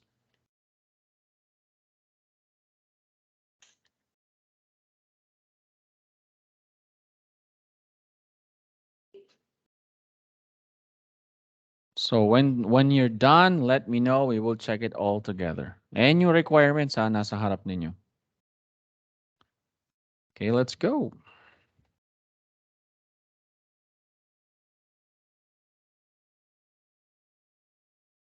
Gusto ko ng ganitong brand. Lahat niyo yung buhaya.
Oh, okay. So Ira,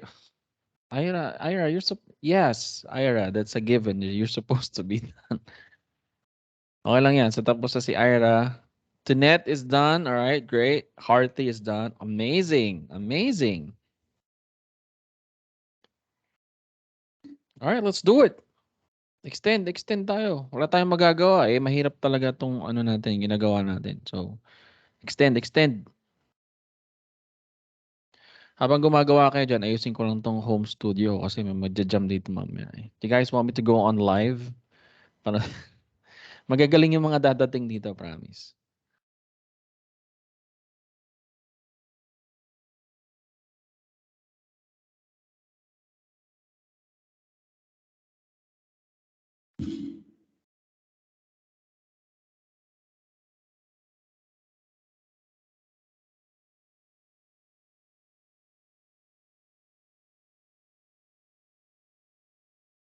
Tinula ko sa labas. Ilipat ko na lang yung mga. Lagi siya naglalagay. So, gagawin ko, ilalabas ko na.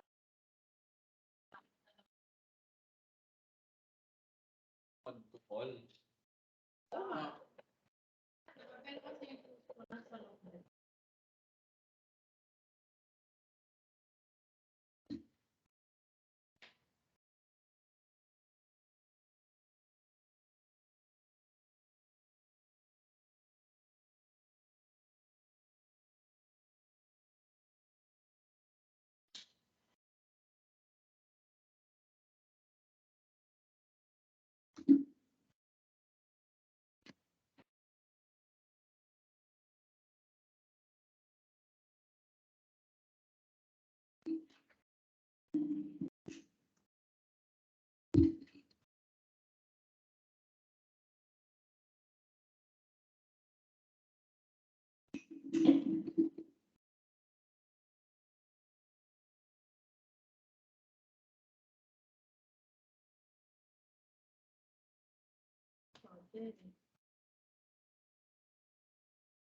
May kabit. I know.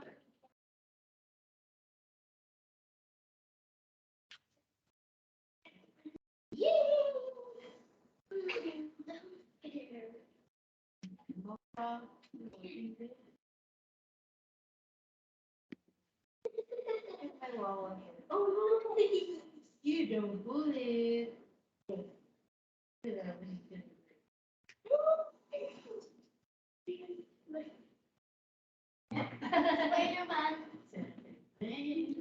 Oh, we check it? Ilan na ba to? 1, 2, 3, 4, 5, 6. Oh, konti pa. Kahit mga 20 siguro. Check tayo, mga 20.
Yeah, that's short. And like here, make a picture.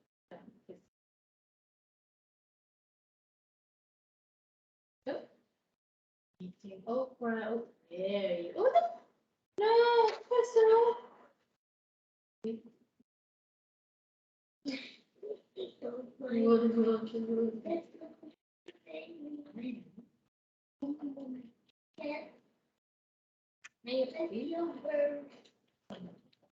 Rescue versus cat. Woman. Wala.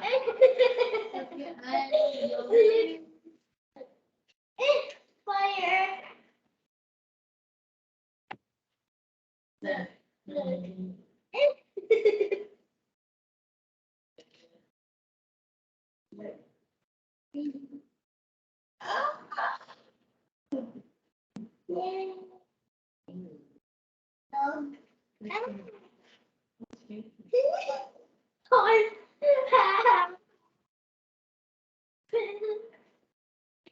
Wait, I'm loading. Oh, that's so cute. I love you. Oh, what is that? A deer.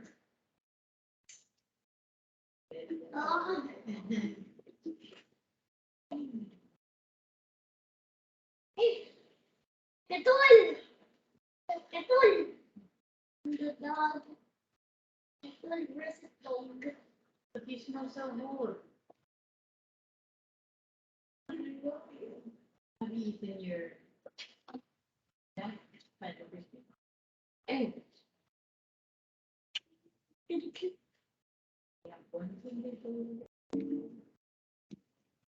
Oh, you did? No, the one I bought. The one Papa bought. Anong master puppets?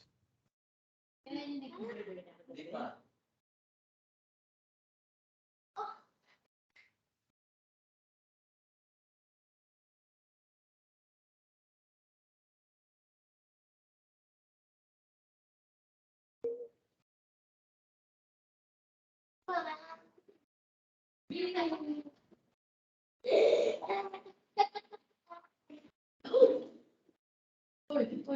Ano nangyari? Oh, ay. Wait lang. Nagalaw lang. Sige. Dali lang. Hindi naman na-off yung PC mo. Yan.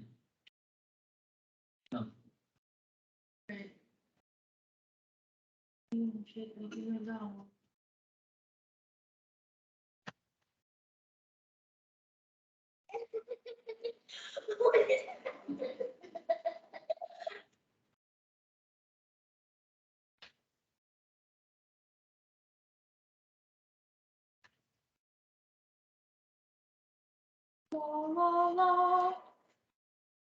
One, 2, 3, 4, 5, 6, 7, 8, 9, 10, 11, 12, 13. Bigyan nyo pa ako. Konti pa to. Let's go. Dami natin dito. Oh. Come on. Lilima-lima lang to. Oh.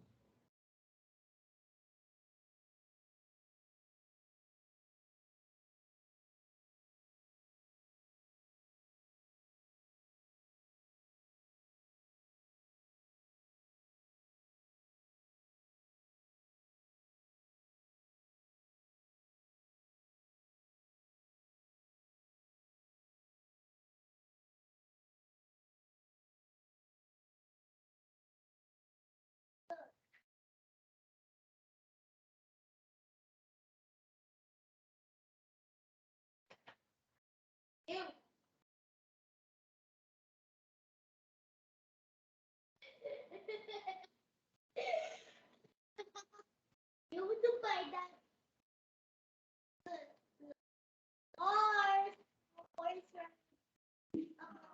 Horse round. May tahoti. Wait, that's not...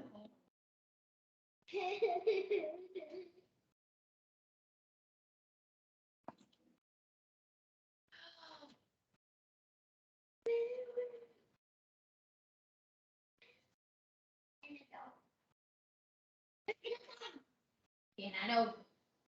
Kinanaw, wait.